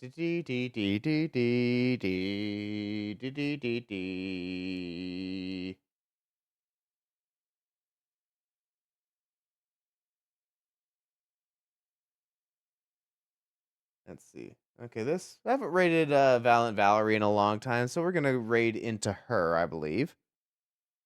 She's having a just chatting, and we haven't had a chance to catch many of her streams lately because of just the timing hasn't worked out. And she usually goes for at least 3 hours too, so I think she's only about an hour into hers, so I think this is good timing. Valiant Valerie, I don't think is Valerian streaming? We rated her yesterday or the day before yesterday, but I don't think Valerian is streaming right now. I'm not seeing it. Valiant Valerie. That's her name.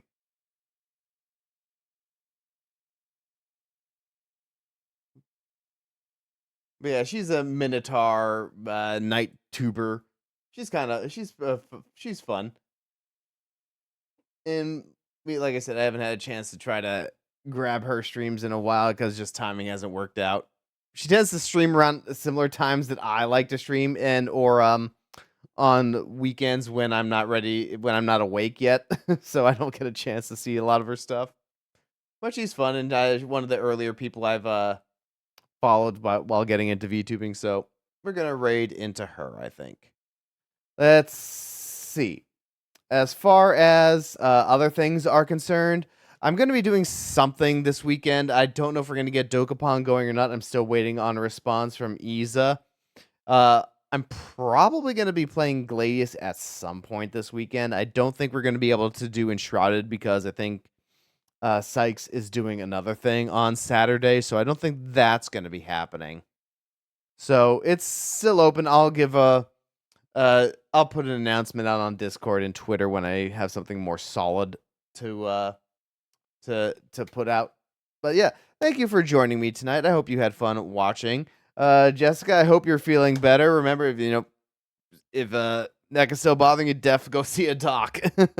But yeah, have a good evening, and I hope you have a good remainder of your the week. If I don't see until I see you again. Anyway, laters.